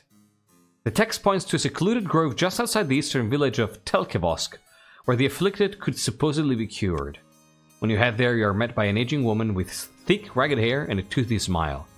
She introduces herself as Magdalene. Howling from below. You have the scent of the beast on you, Your Majesty. I see why you have come. What's happened to me? You have been inflicted by a theranthropic curse. You have become a were-creature. She sniffs at you. More specifically, you are aware. To be cured, you will need to undergo a dangerous ritual. I can help you, but you must be prepared. Or I can help you overcome the spirit within you, giving you control of your own power. But that ritual is more dangerous. Just rid me of this curse, I beg you. First, we must procure a number of rare ingredients. I will need the antlers of an ancient water stag, a live goat, a moonstone dagger, and a bottle of wine. Red only, please. Most of the things I can procure myself with time, but any help would be appreciated if you wish to be cured quickly, especially with the... whatever it is. I find all of the ingredients for you. You source the ingredients quickly, making sure they're genuine and high quality. You try not to arouse suspicions in the process. When you next meet with Magdalene, she has prepared a ritual circle in her grove. The goat is brought before the oldest tree in the circle, then slaughtered with a moonstone dagger.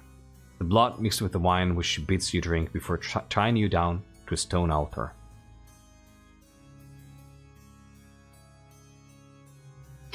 That's genius, Northwind. What about the... Patience, Your Majesty. Magdalene takes a mortar and pestle and mixes the in with the blood wine, creating a thick, mushy paste. I thought the wine was for her to drink with everything after everything. It's 100%. Oh my god, it's 100%. See, I told you. The king really wants to get rid of these. The moment the substance passes your lips, horrible sights swim about your vision. Yeah, that 90% last time was quite something. See?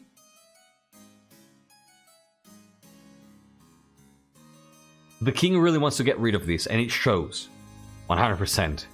Pain streaks through your body as you thrash at the bindings. The great spirit roars in defiance, then starts to fade. The last thing you see before you pass out are its eyes staring deep into yours. When you awake, Magdalene greets you with a smile. The ritual was a success, Your Majesty. The dreams will plague you no longer. You almost want to hug her. The nightmare is finally over. Yes! Oh my god, I am free. I am free. I told you, you wouldn't regret this. I told you. I told you. I told you it would be worth it. Just don't get beaten in the Howls event. Oh my god, no. No, please no. So yeah, let's have a word with our... Oh no. Your marriage to this woman has grown stale. Yeah, of course she's an asshole. I don't even want to speak with her. I don't even want to see her again. I'll make my youngest cousin in here. Fuck that person.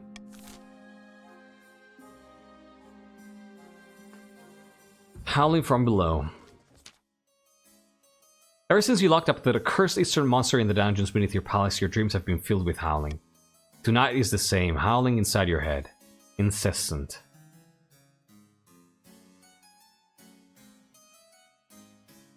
That's melting penguins, right?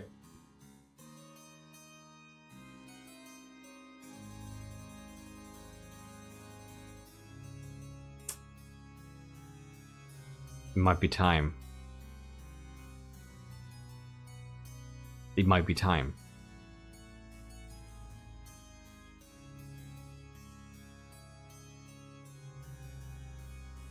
You know? It's her. It's her.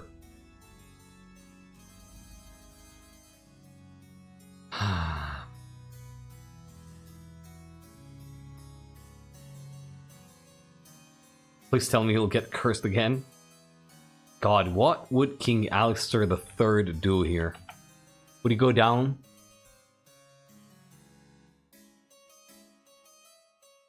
He likes the curse, he just didn't like that specific spirit. I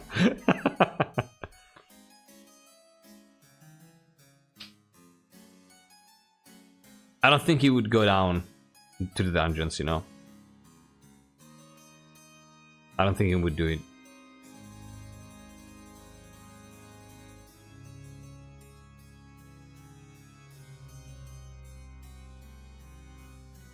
It's not really about bravery, it's like we just got rid of a curse like this. And looking at this person in the eyes, it's something that we cannot do because we were saved and they were not.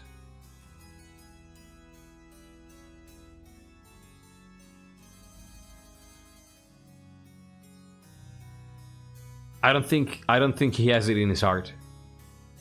Like, remember that the last thing he saw after the ritual was the eyes of the beast staring at him. Yeah, but I don't think that he's ready to look at those eyes again. No, I don't think he can do it. I think he's too traumatized. I think he either orders for it to be killed and lives with the regret, or just suffers through it. And I think that as a monarch, I think that he thinks that it is his duty to just suffer through it, to bear the burden.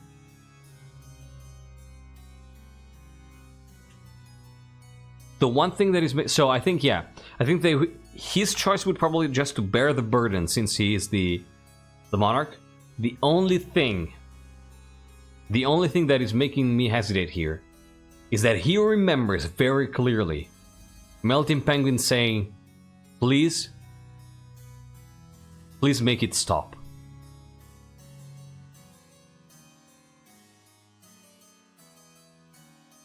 He remembers her asking it. He knows. She said it right in front of his eyes. Before she was dragged to the dungeons. She looked in his eyes and said, make it stop. And he knows what it feels like.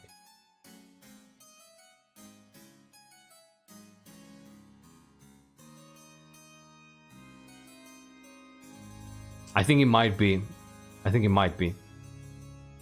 I think we might go for the mercy kill here.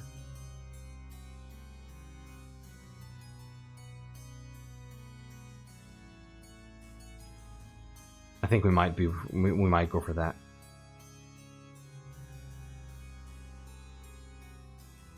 If he wants to do the chivalric thing, he can't leave her alive so he can make himself seem like more righteous martyr. He cannot leave her alive so he can make himself seem like, yeah. Leaving her alive, right, is the least chivalric thing imaginable, yeah.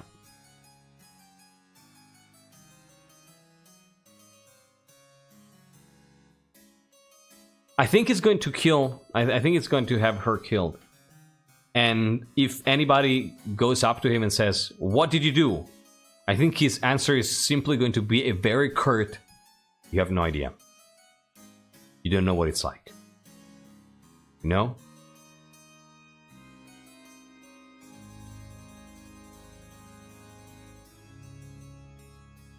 Then ask her if she still wants death.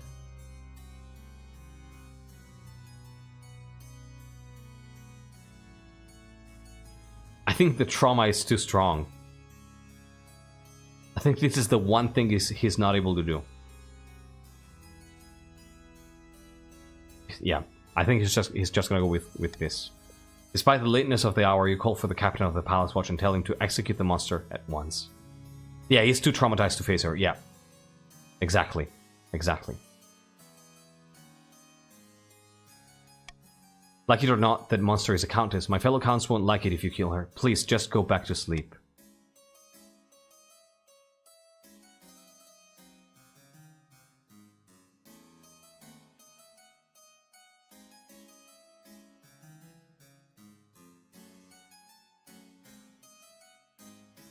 God damn it. This is so tough. This is so tough. Sorry, but the monster must die. I don't care if you're happy or not, this domino. Bah! Your watch captain heads down to the dungeons, hefting a brutal-looking axe.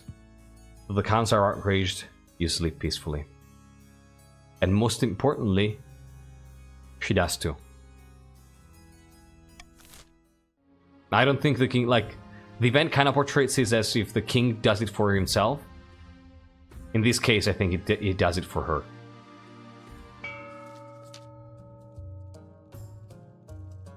Yeah. Back at Chief Lemon Square's clan hall, a troop of warriors are gathering for the journey north, but their numbers leave something to be desired. You call this an army? This is barely enough warriors to raid a chicken coop. How are we supposed to brave the ice giants with these greenhorns? We're working on it. It'll take time for our warriors to join us. But we put out the call over a year ago. By the Star Flayer, get us more warriors, will you? I don't care how. Gotta raise military to at least 5. Liege, I see you have made a choice. A curse is not a simple thing to bear. It is insidious, pervading your every being. You have the support of my house for the trials ahead. I appreciate that. Raid the chicken coop is really funny. Back in the east, Countess Darth Von Doom has met with her co-conspirators once again. Wine is being passed around in good measure, but there seems to be little cause for celebration. It's no good. The peasants are losing momentum. If we don't keep up the pressure, they'll go back to living their normal lives in peace. Bah! Lazy good for nothings. Can't even get off their backsides for one measly revolt. We have to keep them unhappy. Don't allow the king time to stabilize. Count's goal is to lower the kingdom's stability to 4 or less. Not gonna lie, I respect the hustle of the chiefs. They get smacked around by giants twice and now they're like, fuck it, run it back. That's true. They're very caparbious, right? yeah, that's true.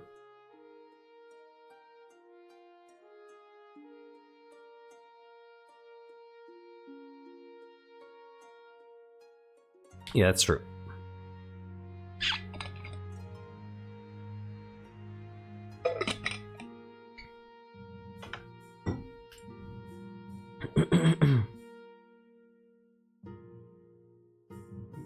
Megs of traders glorious are significant and the dominants just do not get along with their husbands. Apparently so, yeah.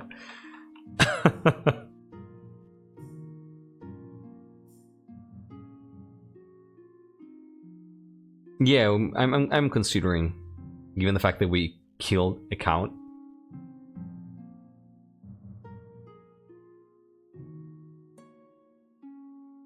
Actually 2. We imprisoned 2 counts. It just makes a lot of sense to give compensation. Yeah, I think it's more compensation than bribe. Yeah. Yeah, it makes sense.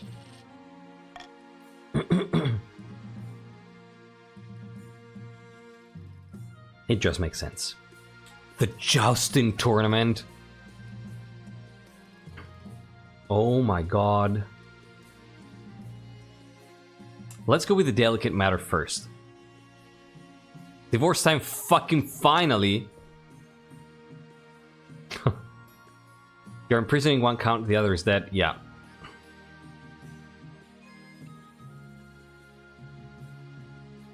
As usual, the Zamana spent the days in her office, as far away from you as the palace walls allow. But after you've eaten your separate dinners, she approaches you looking worried but resolute. Every day being married to you brings more suffering. By the blood of the dead, I won't have it. I have to look to my own interests for a change. Alyster III, I never thought I'd say this, but I want a divorce. Thank the 9th, now we can stop pretending. Pretending? Blood and stars, if you've been pretending, you haven't been doing it very well. Every time we talk, it ends the same way, with you stamping down everything I wish for.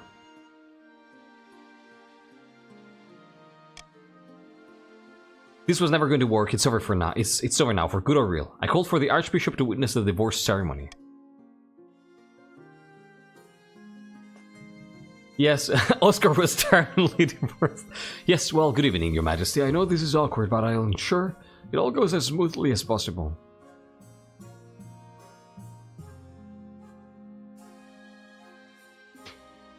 Does the Archbishop ever make things less awkward? I live to serve, Your Majesty.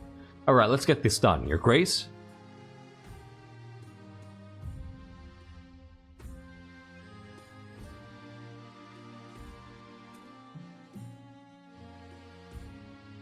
Hmm.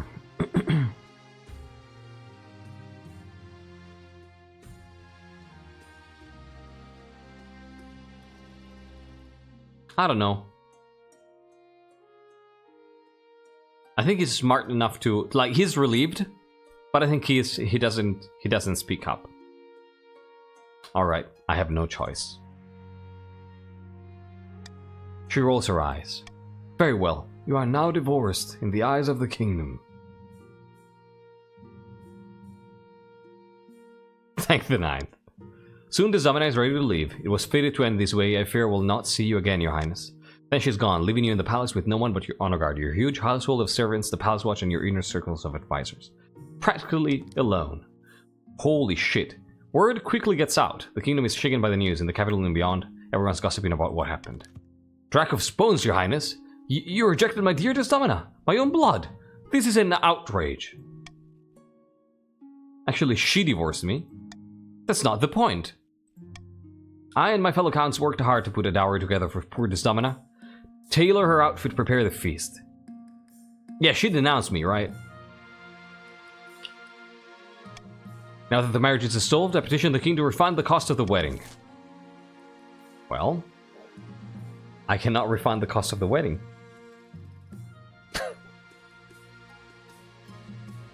I cannot refund the cost of the wedding.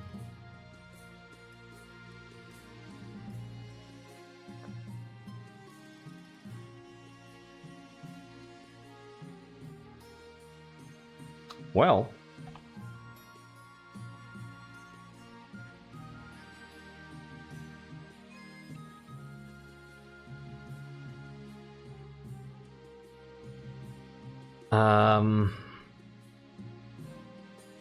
can I give you shinies and farm animals as an alternative gift?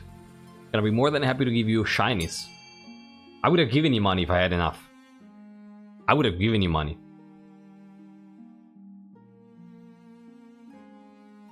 If I had had money, I would have given it to you. This is such an unlucky king. Oh my god. This is such an unlucky king. Like, he's literally been pummeled by his own blood. By his mother and by his wife, who's also from his bloodline.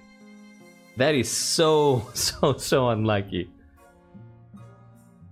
Counting down from 5. Vote A to get free money. 4, 3, 2, 1, and 0. Stop Luigi? What? I feel bad too for Alyster III. Hand over the capital's best farm animals as an alternative gift. Thank God this is accepted at least.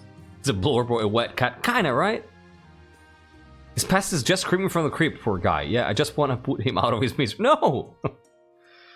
The lush fields surrounding the capital are bountiful, and the Chancellor soon arranges for the rarest breeds of cattle and sheep to be transported to the east. Although that which lurks as pride is still hurt, the others accept the gift gratefully. Meanwhile, that which lurks is forced to put up Desdemona in their estate, which turns out to be a great expense. Even though I don't support this monarch, you'd be happy to know I won't rebel at least. I appreciate that. I appreciate that.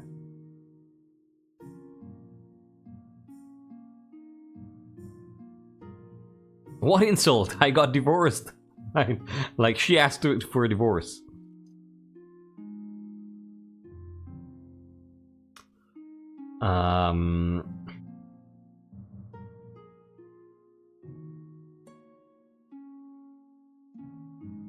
Comet sighting? Yeah, let's do comet sighting. Mostly because my character is anti-war. Oh, you're right. A blood... That's first. That's fine. Blood red comet was spotted in the night sky over the north, your greatness. The common folk are claiming it is a terrible omen. The common folk are on the verge of panic. Is there anything I can do? This is so bad.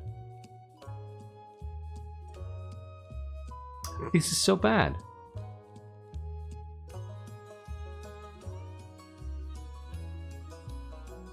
Luigi kidnapped Israel, steal all the magic and life points of her to power. Oh, okay. Okay, that's all. That's like the fact that you're kicking off an event is cool. Well, yeah, I just processed that. Yeah, right.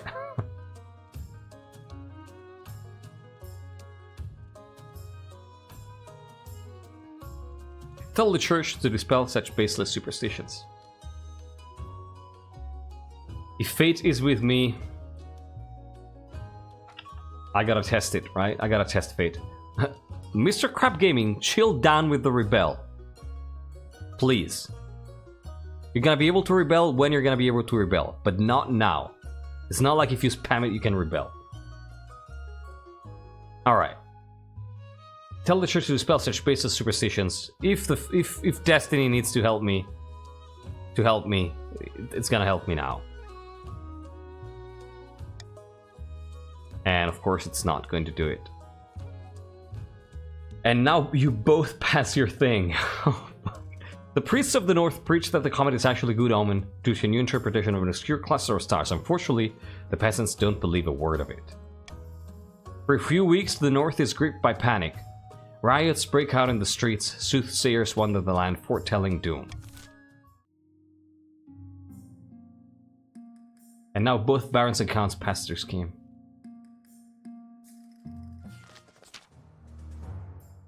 Your Majesty, the barons of the March have invited you to a jousting tournament. How delightfully rustic. I'll compete myself. Superb, Your Majesty. I will send your acceptance directly. And end season. General, fantastic news. We're ready to move forward with the plan. Can I break into the castle just to hike Alyster? Oh, he would appreciate it. In the wake of a divorce, the Kellenberg Tribune prints a satirical image depicting a very tired-looking King Alyster III standing in a barren field explaining to a grumbling peasant farmer just where his flock of prize goats have gone. That's so good. That is so good. That's something that would have actually happened. The kingdom is in such a state that the commoners are begging for someone to save them. All we need is suitable boogeymen to get them really riled up. The Ashmeaden Empire will do, I should think. After all, they've always coveted our land, especially in the March. And how would our dear king stop them with the kingdom in such a state? Good thinking, General. While your campaign warns of the Ashmeaden threat and proposes a march to defense, we will build an army to back your words. For the next stage of the Baron scheme, they must have the highest military in 3 seasons. That's gonna be easy. That's gonna be easy. Back in the east, Countess Darth von Doom has met with her co-conspirators once again. Wine has been passed around in good measure, and it seems spirits are high. We've done it again, my good friends. The peasants are in an uproar. Riots are commonplace across the kingdom. I foresee no negative consequences of this. Other than for the king, of course. Most pleasing. I'm sure the king is already cowering in his palace. Who knew peasants could be so useful? Now then, only one step remains. I have 2 proposals for the plan ahead. One way or another, we will push the peasants to turn violent. Y'all, do you know that to rebel, you have to wait for the rebel report that happens after the schemes? Did you know that? Did you know that spamming ! rebel is absolutely useless until that happens? Okay, just so you know. Now counts. Go ahead and vote on how you want to end this. Do you want to devalue the kingdom's currency and force the peasants into poverty, trying to lower all trade, or do you want to manufacture a food crisis and force the peasants into starvation, trying to lower all farming? Yes, but I like typing ! rebel. Okay, that's fair.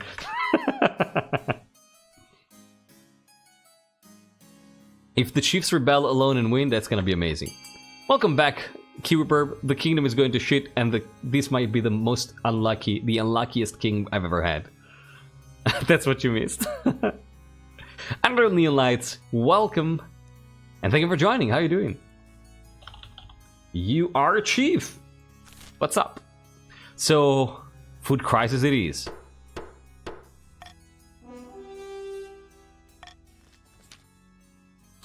Diabolical. Why, you might even call it evil. No, it's for their own good. When you think about it, everyone will be better off with Violetta on the throne. With this final push, we will ensure the king soon has more than just a few angry peasants on his hands. Yes, and once the fighting starts, I'll be right there, ready to step in and negotiate. For the final stage of their scheme, the council must lower all regions' combined farming to 15 or less. That's easy to do, actually. If chiefs rebel, they can win instantly. No, if they bring authority down to 0, they don't win instantly, I think. Doesn't it go to a vote? Also, rebellion doesn't lower authority to 1. It's to 0. It is capped to 1, I think. Yeah, authority does not go to 0 due to rebellion. So yeah, that's a lie. Planning a very elaborate scheme just to break into the castle and give this guy a hug and improve therapy session. That's a toughie, right, Big Cheese? Alyster is a tragic character. It's the most tragic character we've had so far, definitely. Sorry, Kaji, I have to leave. Tomorrow will be a hard day. I have to make a lot of rubber duck-shaped soap Christmas gifts for our friends. That's actually really cool. Try to be more active in the next session. Oh, no worries. No need to apologize, like Glenn. I hope you had a good time and you could unwind a little bit today. And good luck for tomorrow. Take care. Bye. Citizen Tilder, hello and thank you for the follow. Happy to have you. Your Majesty, there is rumors of unrest within the Watch. My best and the salary is not enough to stop the discontent rising. May I suggest gathering your nobles to stop the populace unrest? We're trying. We're trying to do that, yeah. Hey, Doc Ivano, welcome back. How are you doing? You are a chief. There you are. Hey. So, let me catch up with chat real quick.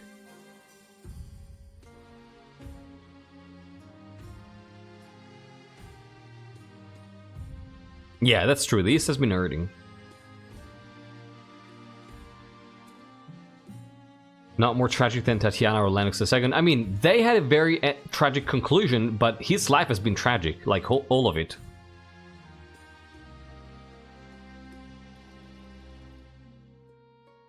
Oh, that's awesome, Lelkatlun. Yes, please do. Take care.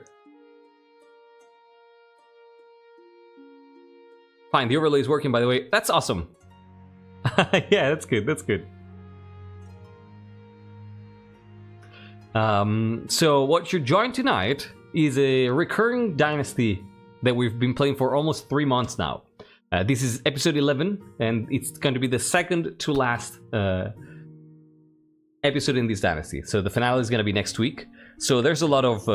this is a roleplay focused dynasty, so there's a lot of stuff that you know, that's been building up for the past 3 months. So it's okay if you don't catch everything we're saying.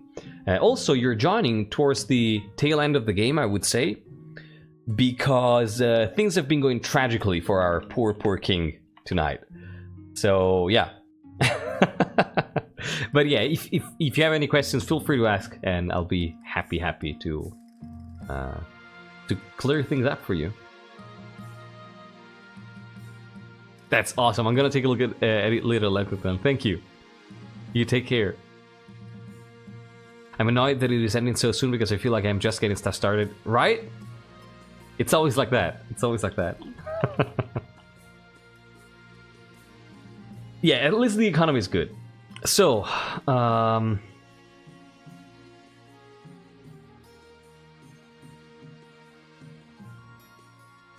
this is such a terrible choice, right? Iron choice.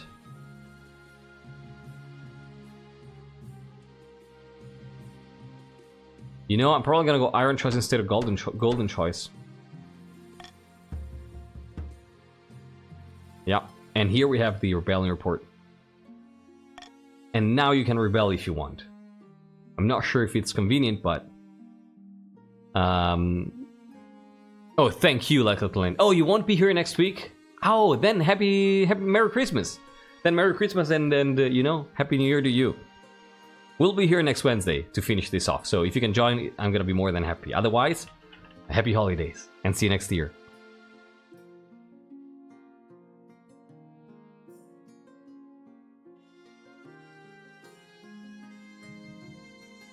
All right. So, losing relevance, a special guest, and itching for a fight.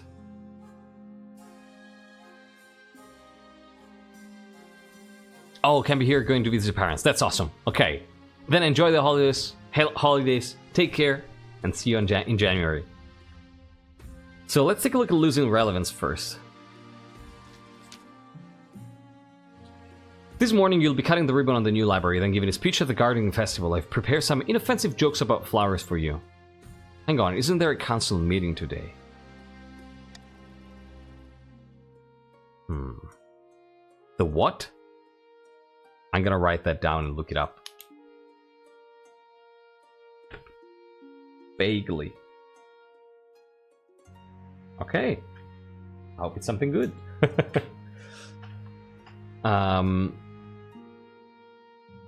Well, yes, Your Majesty, but the nobles told me you weren't attending council meetings anymore. They said you were happy to let them decide the matters of state. I said no such thing. Oh dear, quick, let's head to the council hall. We might catch them before the session begins. Oh, Your Majesty, forgive me for not bowing. We didn't expect to see you here today. What is the meaning of this? Don't take offense, Your Highness. We thought you'd be relieved to have the reins of power taken from you. You're right. And what gave you that impression? By the blood of the dead, Your Grace, anyone can see that you're not fit to rule. Wow. Let us take care of things from now on. Would that be so bad?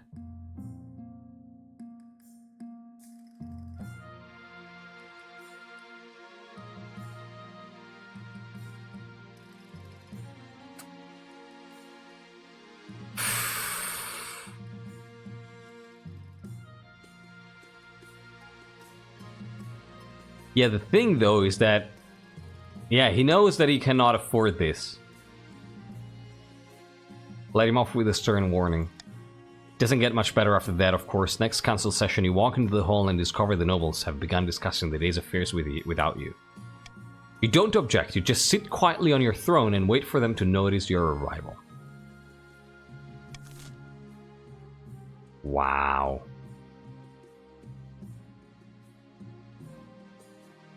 Yeah. Yeah. That is sad. That is incredibly sad.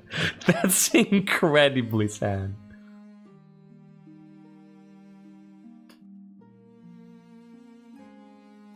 Let's try to get some happiness. Maybe I am free tonight out of pity. Oh no, Hesperus, no, please. I mean, I'm not even a married man anymore, so...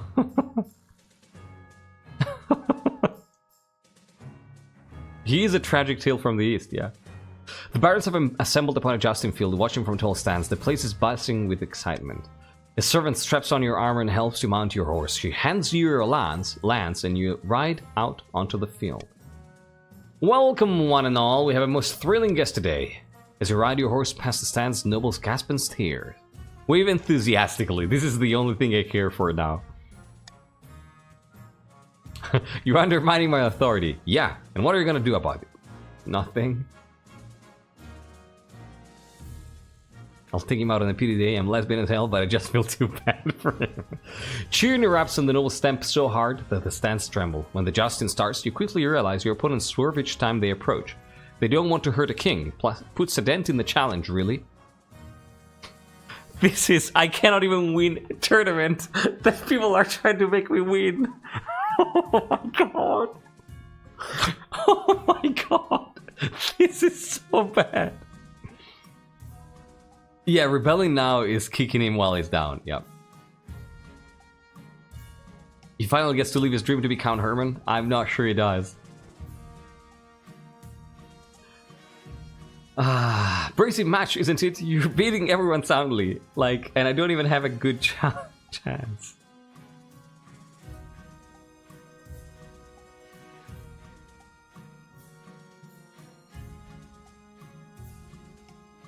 Jesus. You know, we're gonna follow in the footsteps of Count Herman. Take care, Tycho. Have a good night. And Citizen Tilder, thanks so much for joining. How you doing? CTZen, and for the follow previously. There you are, you're chief. Your Majesty, the Watch have been split into factions. Only I remain loyal to you alone. We're in a dire situation. You must get a firmer grip on the crown, else it'll be entirely usurped from you. I'm trying! I'm really trying. Let's do this. How are things going? I'm about to die, I think. I think I'm about to die. A new competitor is about to join us. He comes from... the east? Your entourage helps you into a new set of armor and you ride out onto the field. And here we have... what was the name? Count Bogdan. Ready for a fight. Finally a real battle.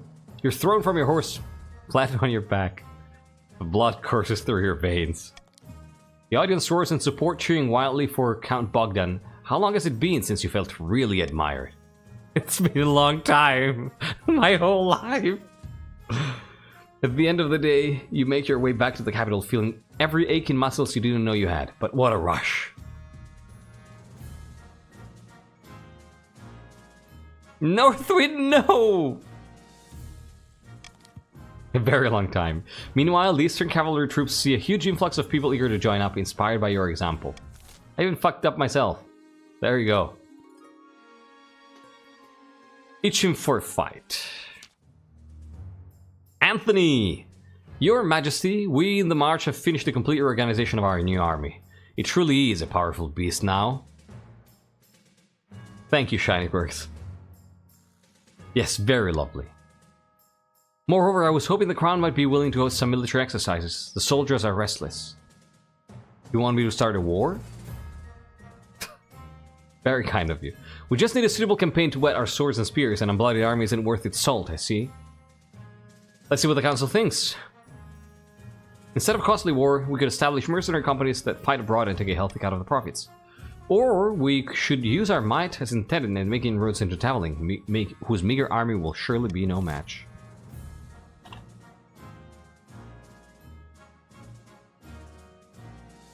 You know what?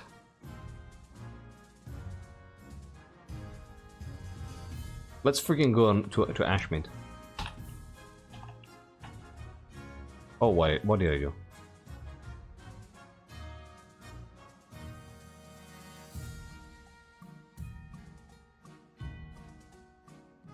Let's go to Ashmead.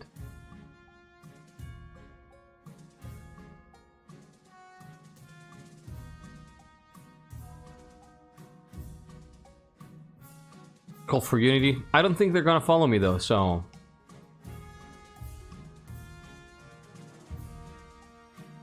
I say we go to Ashmead. I think that King Alyster III at this point is so desperate. In a way. Exactly, like, this is a desperation move. This is a desperation move. Oh, you're not following me? Okay. I'll show you that I can lead you.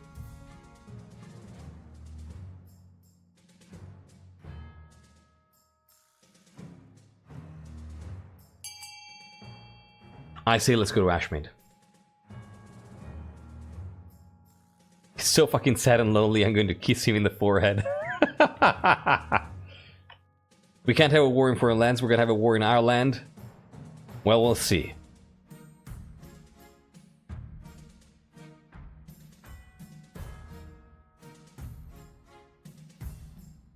It's true. War is all you care for, huh? Looks like it. Alright. Alright, boats coming in. Boats coming in. It's a C.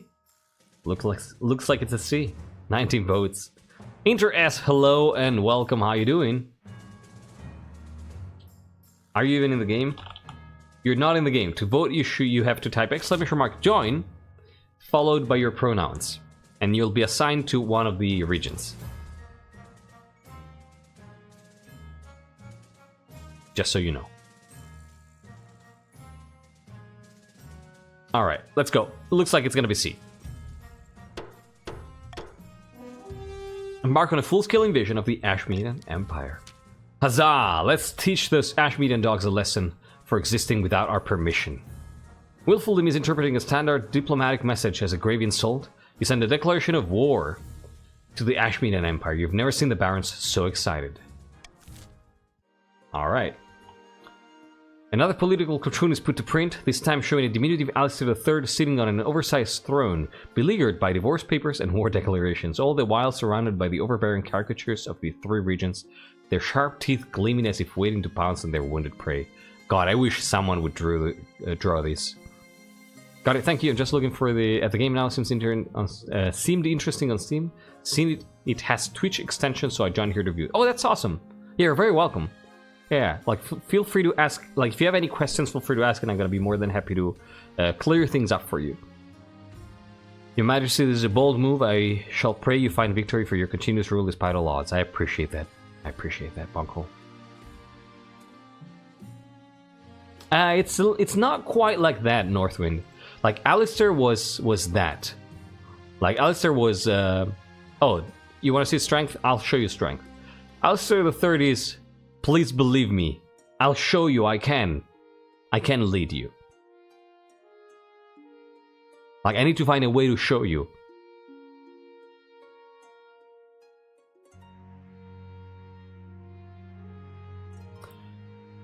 What are the cringe things of befalling Alyster? I've lost track. Alright, let's end the season here.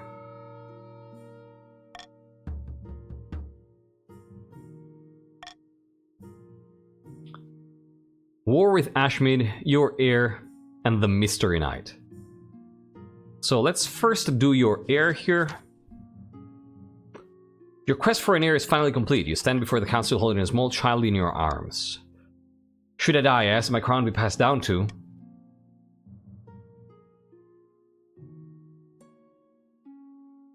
my cousin and adopted child. The assembled nobles break out into polite applause by designating an heir. You've cemented the stability of the kingdom. Your Highness, may I be the first to congratulate you on adopting an heir. What is their name? Voth. Thank you. It's gonna be Alyster IV. I don't think they're gonna get the throne, but okay. This is gonna be one of my favorite monarchs. He's literally the biggest loser. Yeah, he is. He really is. Let's do the Mystery Knight and then War with Ashmead. As you walk the corridors, your spymaster falls into step beside you. She hands you a wooden carving of a figure astride a horse. Alyster III is lower, affectionate, and Oscar is loser. Derogatory. I'm not sure what you mean by that. I hear a mysterious knight called Count Bogdan made quite the impression during the last Justin season in the March. No one knows who he is. The council want to sell these figures and commercialize the enigmatic joster. It would bring a great deal of money to the area.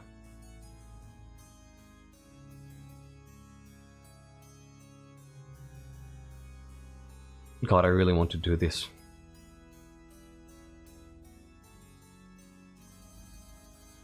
But I lost.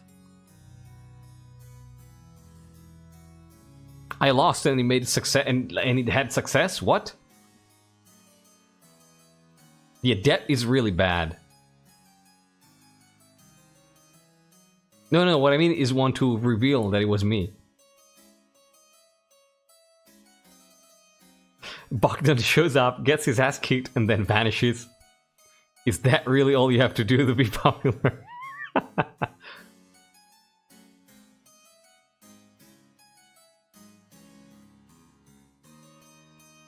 Oh, I'm not strategizing, Big Cheese. Ephra, sorry. Hey, Arson, welcome and thank you for joining. Hello. How are you doing? You are a chief. Maybe you lost it in an entertaining or at least worth a manner. Yeah, I think I'm gonna try to do this. I mean, this king lived for knighthood, so dramatically reveal that the Mystery Knight is you. And the most nothing goes right for this king. In the most dramatic fashion possible, you make your big announcement, putting out a proclamation that the mysterious knight was none other than you. How do the drops work? I'm not seeing anything happening. If you watch a stream for 30 minutes, you unlock the drops. I think there's actually currently a promotion where they are running all the previous drops. So it's even more often than that. I think it's like 30 minutes for the first, and then like 12 or 15 minutes after you unlock a new thing. You can Hesperus, yeah. But the counts refuse to believe that you could do something so thrilling. Now the knight comes forward claiming to be Count Bogdan. Rumors swirl that you're a bad sport and a fraud trying to steal Justin glory. Everybody hates me. Bogdan's actually competent. Bogdan lost the tournament!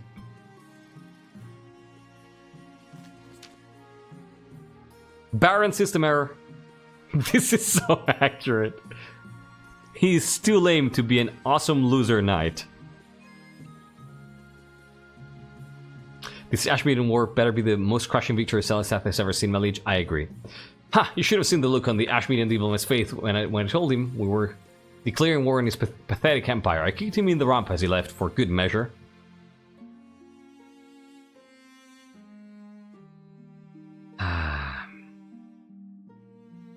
Exactly how capable is the Ashmeaden military?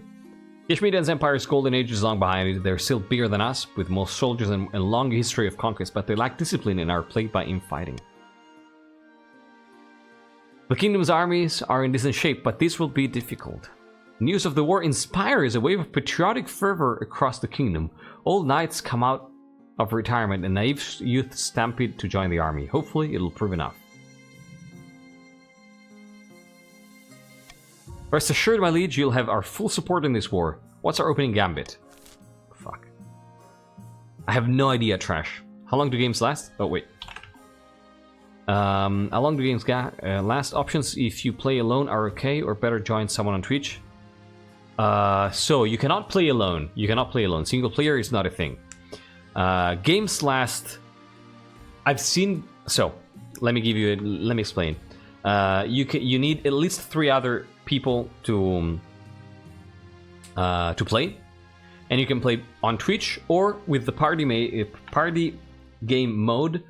One person needs to own the game, and the other 3 can connect to a website, kind of like the Jackbox games. They input a code and then they interact from there. And I think it's fun both ways. I think it's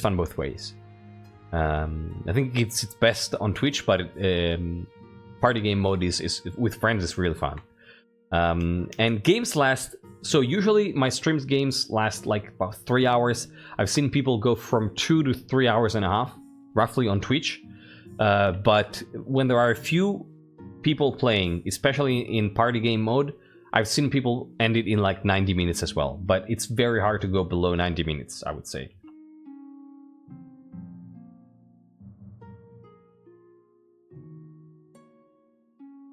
Okay, Marley. Fingers crossed that everything is alright.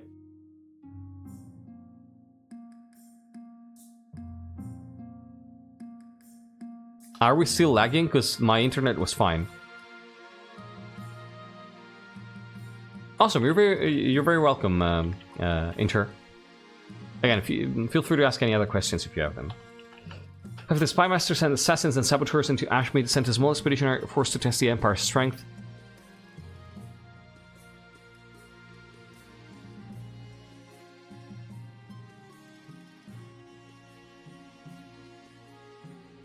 We test the Empire's strength, right? We test the Empire's strength. Still lagging, wow. Yeah, lag on Twitch side. My internet is fine.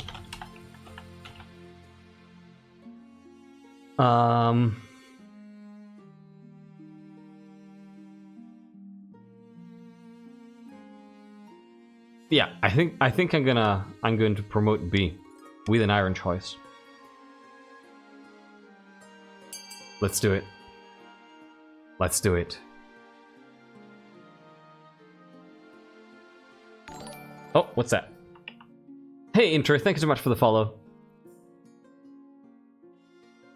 I'm back from Atland. Technically, you could play single player if you sandbox virtualize for the Xbox. Yeah. People have done that. But you know that takes away the fun from it.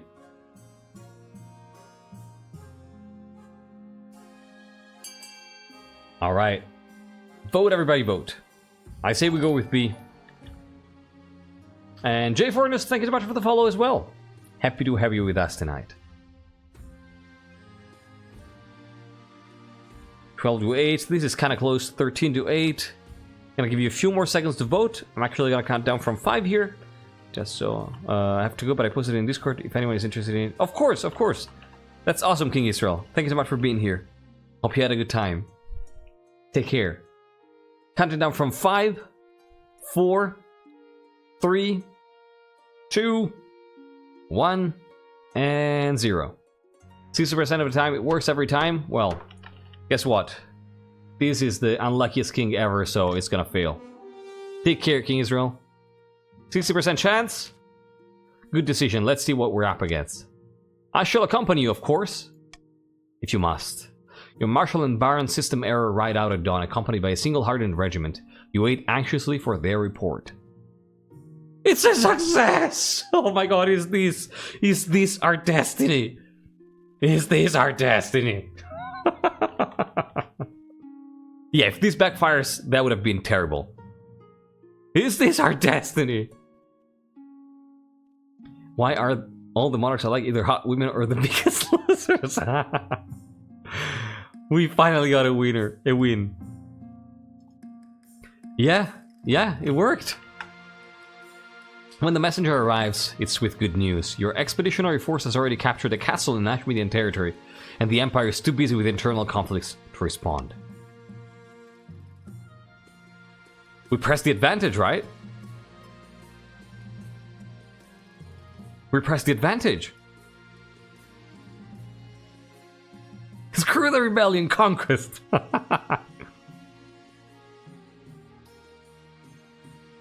I mean, we press the advantage here.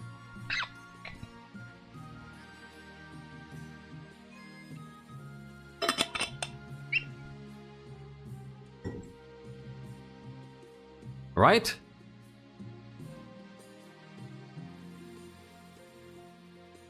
Right?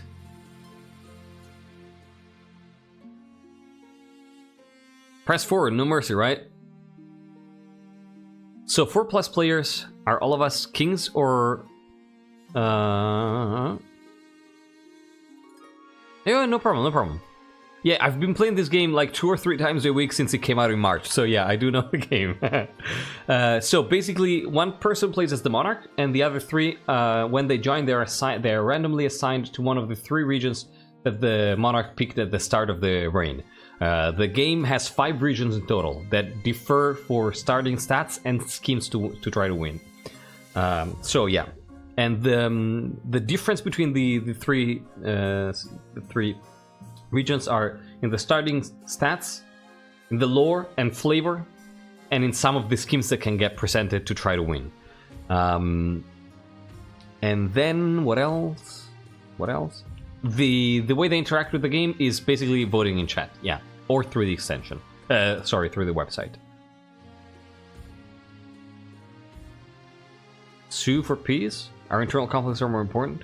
Is Alyster thinking take the rebels can take over if there's always new land they need to control? I think that Alyster is thinking 2 things. Like, I think Alyster is just thinking to show his worth.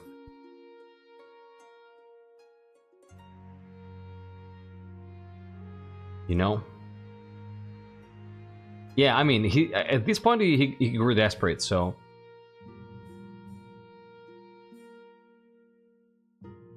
Let me see what Marley's saying on Discord.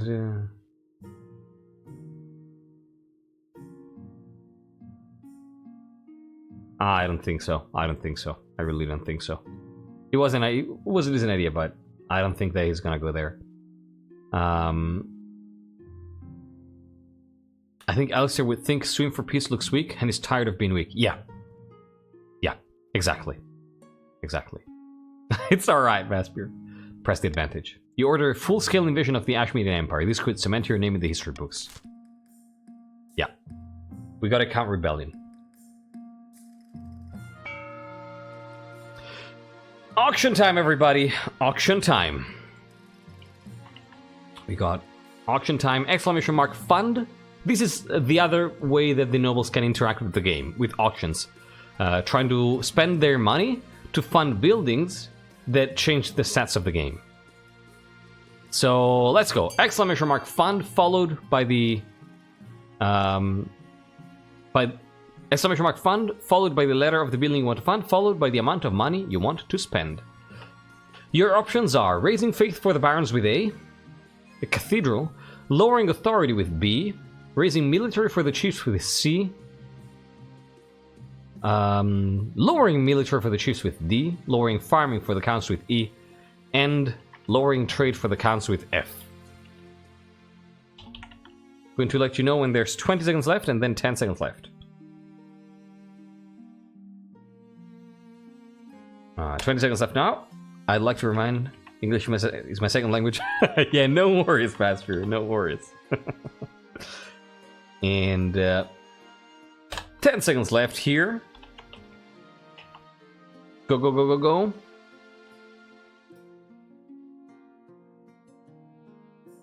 Boom. So what happened? Chiefs got their goal. And counts got less. So Katori, lowering farming for the counts, and Trash and others, and a bunch of other chiefs raising military. Good. Okay. Yeah, this is bound to get messy, yeah. Yeah, the 90s were trying. What did I say? I thought of starting earlier so that I don't end up finishing at 1:30 a.m. Haha, yeah, sure. So we do invading the Empire first. Your Majesty, now that there's rebellion within our borders, we can no longer fight against Ashmead. A war on two fronts is simply too risky. Everything is a failure in this man's life. The Chancellor is right. We need the marcher troops here protecting us from the Counts, not off fighting on foreign fields.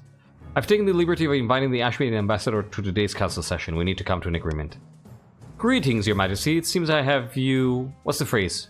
Over a barrel? We are bankrupt. We're bankrupt.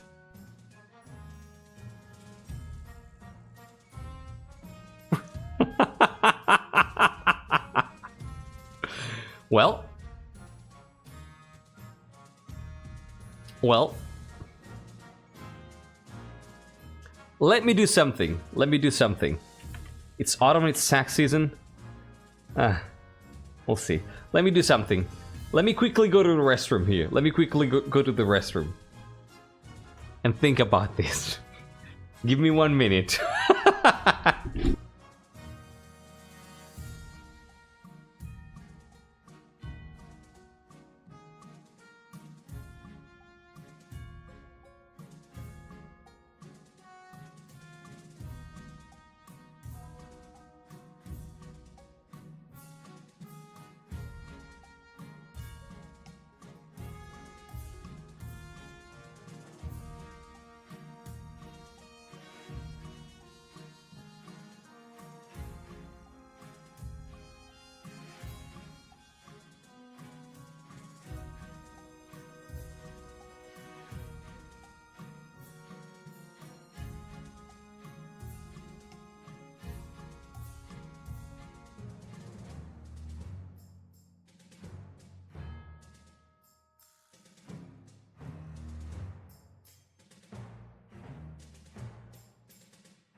All right, welcome back.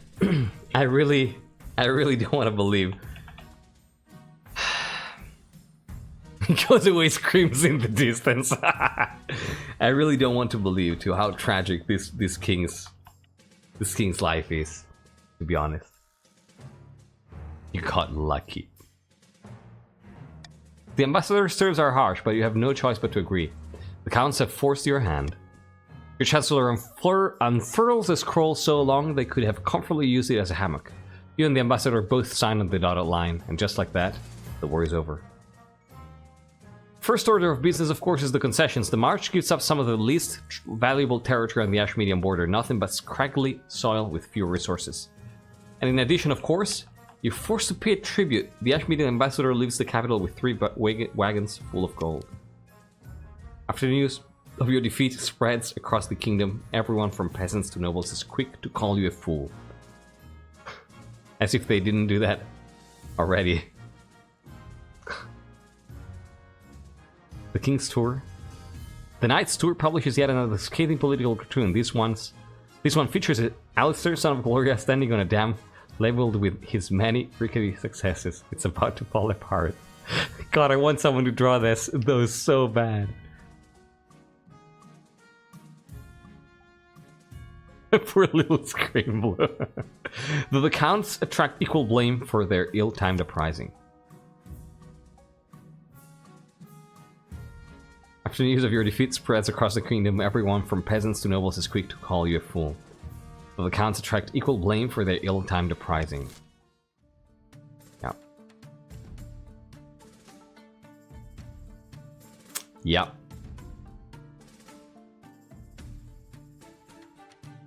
Oh. Oh, no, it's okay, Asperus, don't worry. Authority dubious, yeah. I'm truly terribly sorry to come to this, my whole attempt to carry on the Alyster legacy. At long last, the counts have reached their boiling point. You are confronted in your throne room by Conte Vaspir, their smile as sharp as a scalpel. What made you crack, Vaspir?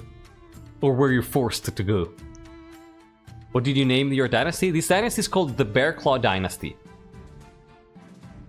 And it's the concept is a dynasty where strength and being able to show strength is of the utmost importance.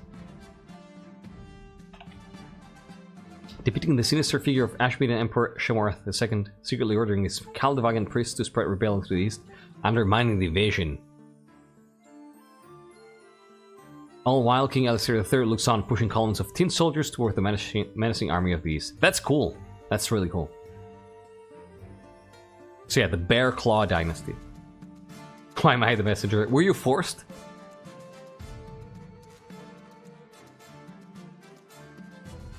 Yeah, you peer pressured Vaspir as the messenger. At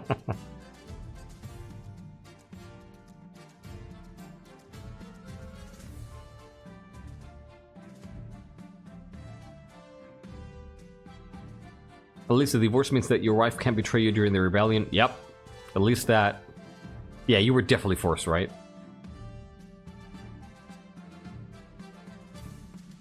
The bear trap.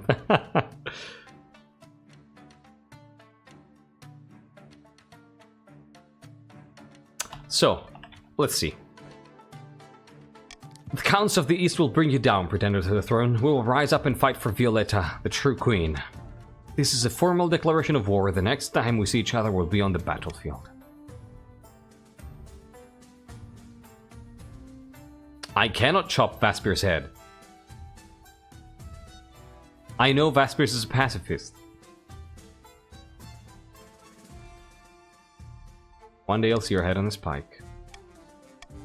Conte Vaspir strides from your throne room without looking back. Episode 12 is gonna be a shit show? I think so.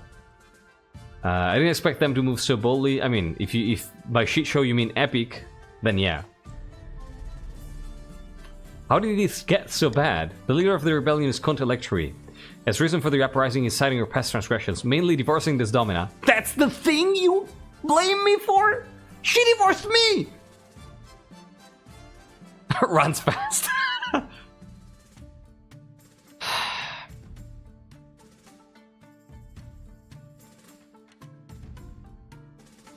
Is it too late to apologize?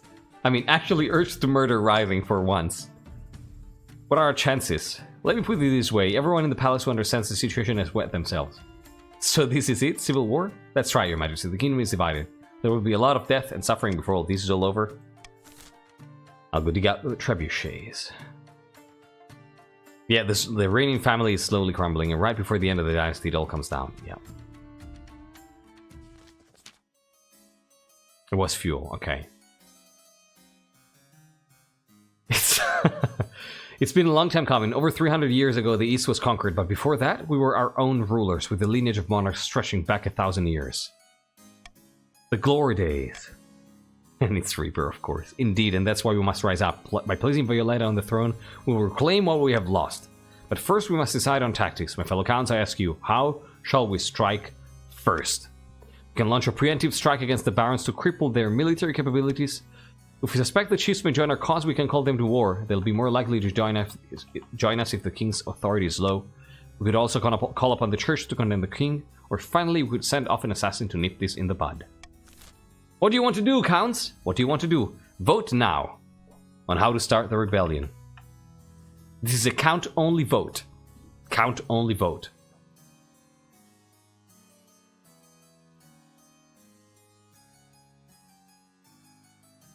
Vaspier, of course, petitioning for the support of the church. It only makes sense. God, I'm craving pizza now. Oh my god. I'm really craving pizza. Why? Why does my body do that? Wow, the counts are divided here. You want to send an assassin. Okay. You want to make it short, huh? Alright. Gonna count down from 5, 4, 3, 2, 1, and 0. What's the second option though, Vaspier? Second most voted. Thank you for meeting with me at such short notice. The sum you offered piqued my interest. You understand why the sum is so high, though? Yes, you want me to assassinate the king. It is no trouble. I'm a child of the Viper. If you have the gold and you want a man dead, he is dead. Get it done. Sure, yeah, of course, Handle Gamer. Deal.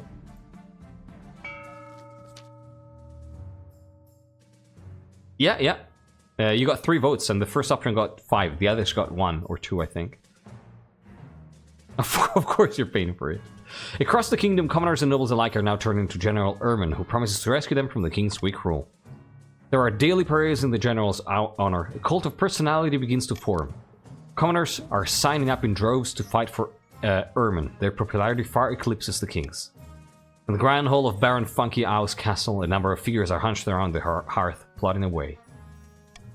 Soon the people will beg us to depose our pathetic king. The general is in place. It's time for the final blow. What's next?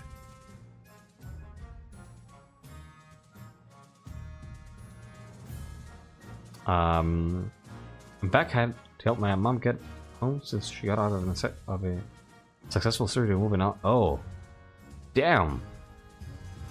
That's a lot, King Israel.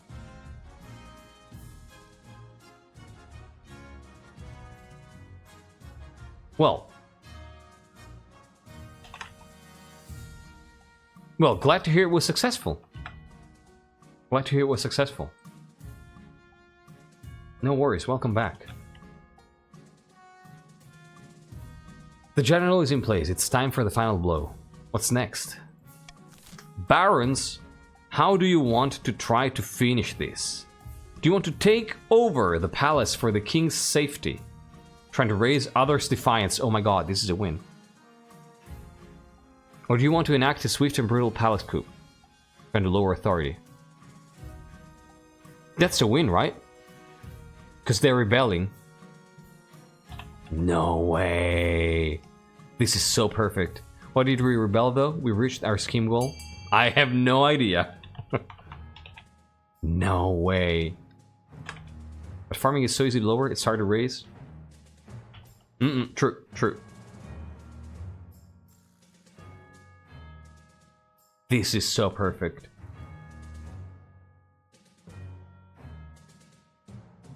All according to plan. Oh, I think no. I think it's just ensure that someone is rebelling. And the funny fact is that both would be viable here. Wow. Like, propaganda really works well with this, with how unlucky this king has been. Also, yeah, Defiance is 15.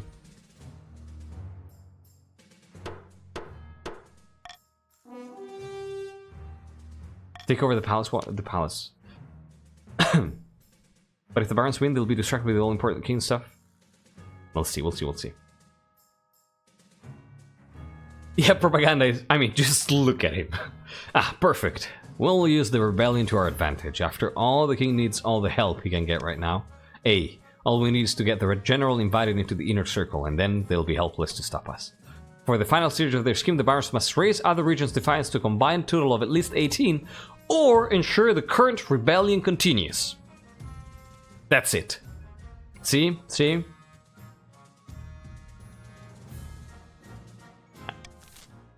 Yep. Yeah, of course one more season. Unbeknownst to the rest of the kingdom, a great battle has just taken place in the frozen waste. Chief Lemon Square staggers home to his clan hall where Hannah is waiting. Who are they? Katori, hi. It is done. The Ice Giants have been defeated at great cost. Behold the horn of Oddheld. As he brandishes the horn, the room goes silent. A crooked old ram's horn by the looks of it, but as big as a person's head and inlaid with gold and ancient runes of power. By each and every god. This horn has the power to collapse buildings, cause earthquakes, even destroy mountains. We must assemble the other chiefs at once to decide on how it will be used. We'll be familiar with sometimes because it be this way. Yeah, I understand it. I understand it. Didn't used to be a continued rebellion? As far as I remember, as long as I remember, it's been that way. I don't know, maybe at the very beginning it wasn't that way, but I don't remember a different way that it was. This is the most climatic ending in King of the Castle history, right? This is amazing. Chiefs, what do you want to do? Like, and with zero treasury as well. Chiefs, what do you want to do? Do you want to threaten to destroy the kingdom's food supplies, trying to lower other people's farming? Or do you want to sneak into the capital and collapse the palace onto the monarch's head? Wow. Do you want to toot?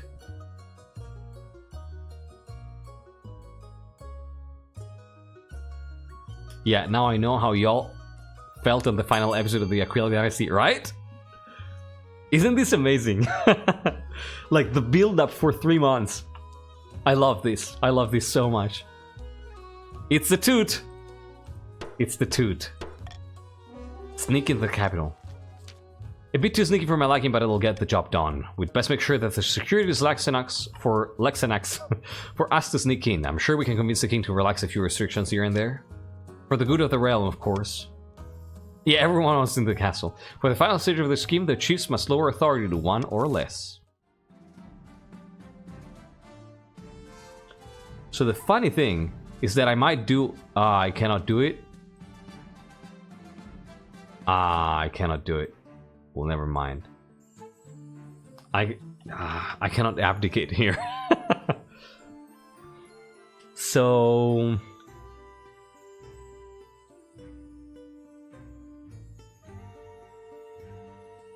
This is going to be an RNG roll.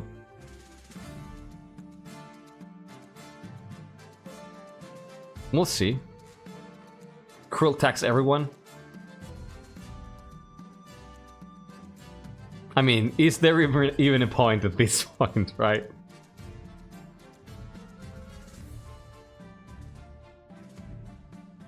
Yeah, yeah. We do it out of desperation, out of pure desperation.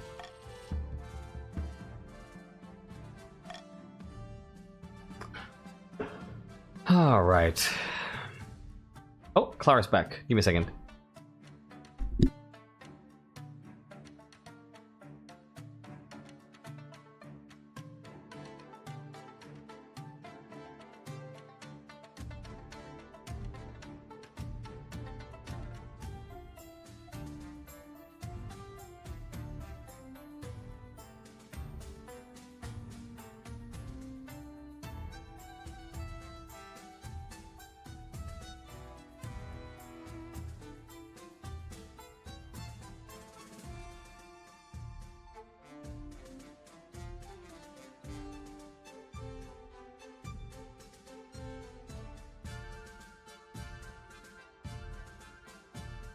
All right. So, great battle, something what? Something's wrong. Let's do this first. It's an evening like any other. You're sitting for dinner. Your servants heaping your table with dishes fit for a king. Goose tongue pie, roast boar, jellied pigeon. And of course your wine glass is never empty. Prepare to take the swig. Ain't you forgetting something, your majesty? Of course, each time you drink is refreshed, your honor guard takes the first sip in case of poison. It's highly annoying. Ninth above. What is wrong with that wine? Before your astonished eyes, the honor guard who sipped your drink turns to a distressing shade of purple. Then his eyes begin bugging out like an excited pug. Like, I love this description.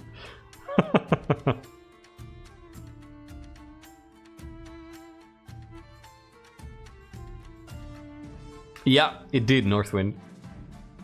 Like Molotov. Molotov is not a pug. Quick fetch to the physician. Ignore you entirely, it starts swelling until pop. He explodes, showering all the other honor guard, not to mention a few of your servants, with a foul-smelling purple liquid. Fortunately for your laundry staff, none of it splashes onto you. I wanted the toot to work so bad. Ninth, save us! As you speak, your voice dies in your throat. One by one, the rest of your slime-soaked honor guards are turning purple. Run for it. You turn tail and flee the dining hall. Behind you, there's a series of grotesque pops as your honor guards and servants explode one by one until there's nobody left. He exploded, yeah. Popped is the technical verb. A few hours later, you go over the horrific events at dinner with your spy master. Your Majesty, that must have been terribly disgusting. Disturbing. What the hell happened? It was a very rare kind of contagious poison, known as Ainwick's Cascader. It causes the drinker to explode, and whoever is touched by the remains also explodes. Yeah, this is terrible. As you can imagine, the results can be catastrophic. We were lucky that only your honor guard and a few servants died. I need some time to process this. Of course, your Majesty. The council will stop at nothing, even murder to bring you down. Thank the ninth for your honor guard. May they rest in peace. Things could have gone very differently.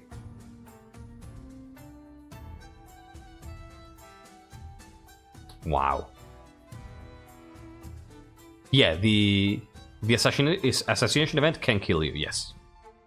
I once popped myself, if I remember correctly. If you don't have an honor guard, you have a chance to die. Yeah. Sickness spreads.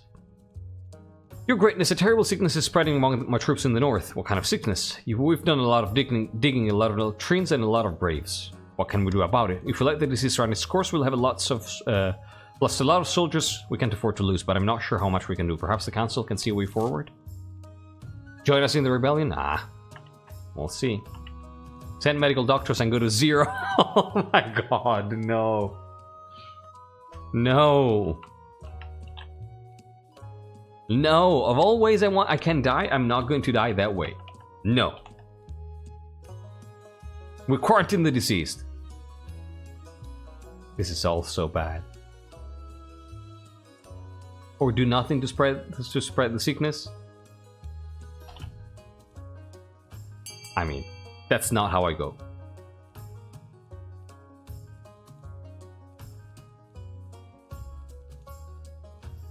I kind of want to keep the toot for the finale, to be honest.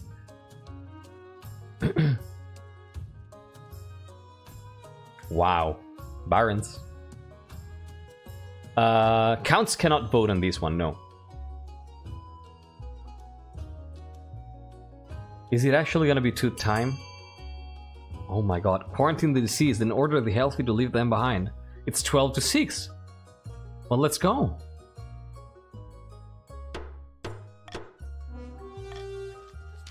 And it's a fail. You order the deceased soldier quarantined in a separate camp, the rest are marched off to a safe distance. Unfortunately, many healthy soldiers were actually lying to save their own skins. The sickness flares back up amongst your healthy troops within days. By the time the sickness has finished cutting through the northern troops, hundreds of soldiers are dead and morale among the survivors has plummeted. This is a disaster. Vest armies... Oh, I'm gonna skip this because it's very long. Okay. I've received word from the commander of our loyalist forces in the north. If they march now, they'll intercept the counts in a matter of days. Alternatively, they could join forces with the army of the marsh. It's risky, but together they have a higher chance of defeating the accursed counts. What are your orders, Your Majesty?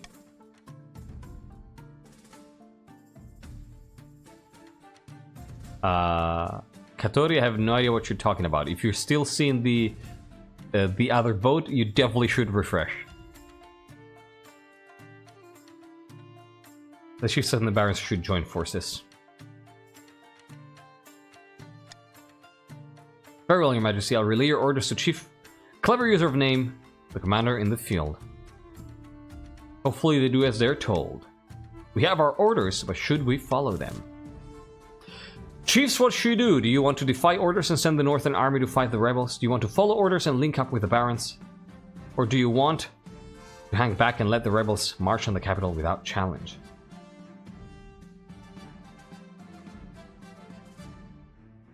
God damn it. Will you fight or will you cower like a dog? Looks like it's gonna be C. The whole city holds its breath. You see in the palace waiting anxiously for your marshal's return. Finally, she bursts into your throne room. Those damn cowards, cravens, treacherous, yellow-bellied, little-livered, chicken-hearted bastards. How did the battle go? There wasn't a damn battle. Instead of engaging the enemy or linking up with the barons, the chiefs told their army to just hang back. Do nothing. They sat pretty in their camp and scratched their arses while the entire Eastern army walked on by. Why? A healthy mix of cowardice, self-interest, and lack of confidence in your abilities, I assume. They're hedging their bets and waiting to see who comes out on top. Bastards! You have no choice but to rely on the barons. It'll all come down to the next battle, Your Majesty. The fate of the kingdom hangs in its balance. And my fate, too. Never fear, Your Majesty. If we do lose this, there are worse fates than a swift head chopping. 50-50. End the season.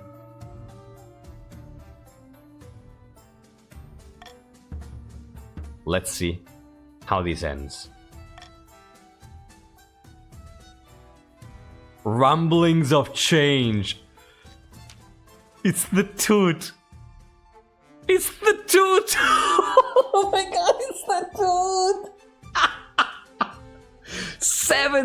Seventh time's the charm.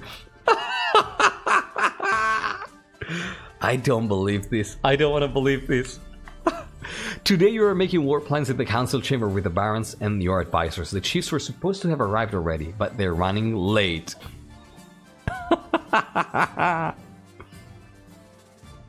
Anyone seen a few lost chiefs this morning? Probably drunk in a dish knowing them. Please, Your Majesty, let's begin without them. I doubt they will have anything useful to contribute anyway. Nodding, you move over to the great war table that has been laid out in the center of the room. Just as you're about to call the session to order, there's a wobble. Not a little wobble, mind you. This entire building is shaking wobble. Little clay army figures fall over unceremoniously. Earthquake! In the capital? Surely not, but then what? Before they can say anything more, there's another wobble. This time it's more violent and loud. Chandeliers jingle, then shake madly. A crack in the masonry appears in a nearby column, then travels up, all the way to the arched ceiling. The stone column splits, then starts to fall. Your Majesty, watch out! Those are load-bearing columns! Dive out of the way.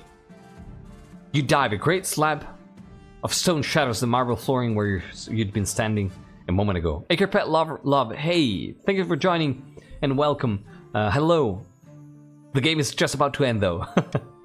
Everyone descends into panic, shouting and running for the exit. Only your chief architect stands still, wailing loudly to anyone who'll hear.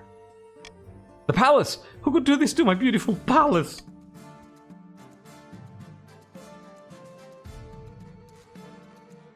We go back for our child. You rush towards the stairs, ignoring the cries of your advisors. You have to make sure your heir is safe. But the palace is still shaking. Just as you're about to climb up the stairs to find Alyster IV, there's another rumble from deep below. In the distance, is that sound of a horn? The masonry is coming apart at an alarming rate. Chunks of rock are falling over your head. Even as you try to duck and run for cover, that's when he hits you. Actually, that's when two things hit you at once. The first is the realization that the chiefs have usurped you in the most destructive way possible. The second is a big stone slab. Everything goes dark. This is so perfect. This is so perfect. Thanks so much for the follow, clever user of name. Mother? When you finally come to, someone has lifted the rubble off your shaking body. Through blurred vision, you make out a figure. Chief Lemon Square? 16. Gods, you're alive. Praise Morgana. He laughs heartily. Now I can finish you off myself.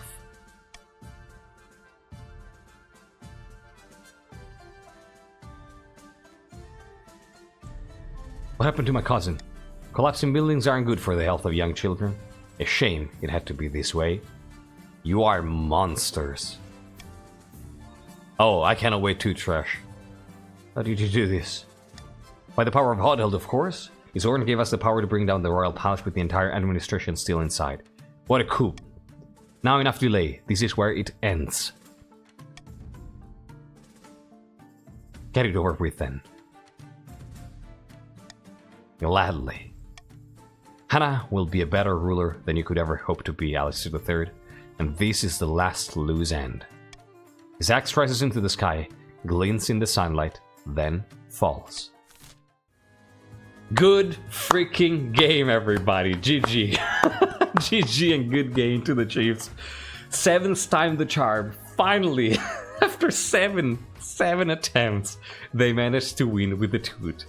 I have to say, congrats on the perseverance there. This was epic. King Alyster III, traumatic demise passed into Northern legend. Whenever a tyrant rises in the capital, the chiefs smirk and pray to Odhold. The barons withdrew support and the wave of popular momentum behind General Erman petered out. They are soon just another bitter old soldier ranting that they could have been the monarch. The counts, led by Electory II, launched a rebellion that accomplished nothing besides distracting the king while cunning schemers took the throne. And with their spectacular destruction of the palace, the chiefs quite literally squashed anyone who could claim the throne. Anyone except, of course, Hannah, who was crowned atop a heap of rubble the very next day. But their reign is a story for another time. Specifically for next week. Next Wednesday. Yeah, this is good music. Being a newcomer to the chief faction, I feel like I made a difference. Maybe you did. Maybe you did. Both OS, thank you so much for the follow. This is so good. King Alyster III of the Twice Buried. Oh my god. And of course it refers to the fact that he was buried. Yeah, sorry Marley, if you can, like, I was reading stuff. It refers to the fact that he was buried by collapsed building, and then after he was dead, right? But I'm pretty sure that people say that he was buried as soon as he was born, you know, or buried by the rebellion. Yeah, pretty good, pretty good. The Twice Buried. Oh, Spile's none. We got divorced. As the chiefs hung back and let the eastern rebels through, Chief Ephra II knew it was finally time. They finally brought out the horn ahead with an unseen signal, blew as hard as they could in the direction of the palace. Finally, their revenge is complete. Good job, Ephra. Richest noble is Electory. Poorest noble is Trash. And this is going to be the next ruler, Hannah.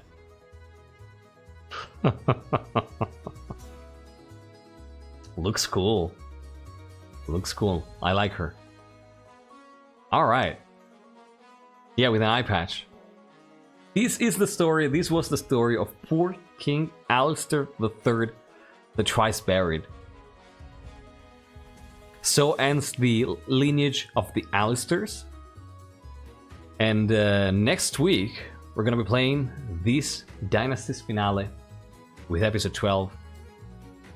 And I honestly cannot wait to see what will happen of the kingdom. If it will finally find a little bit of stability, if it will launch in an endless war, or if we'll just crumble into more chaos and infighting. Thanks so much for playing, everybody. See you next week for this.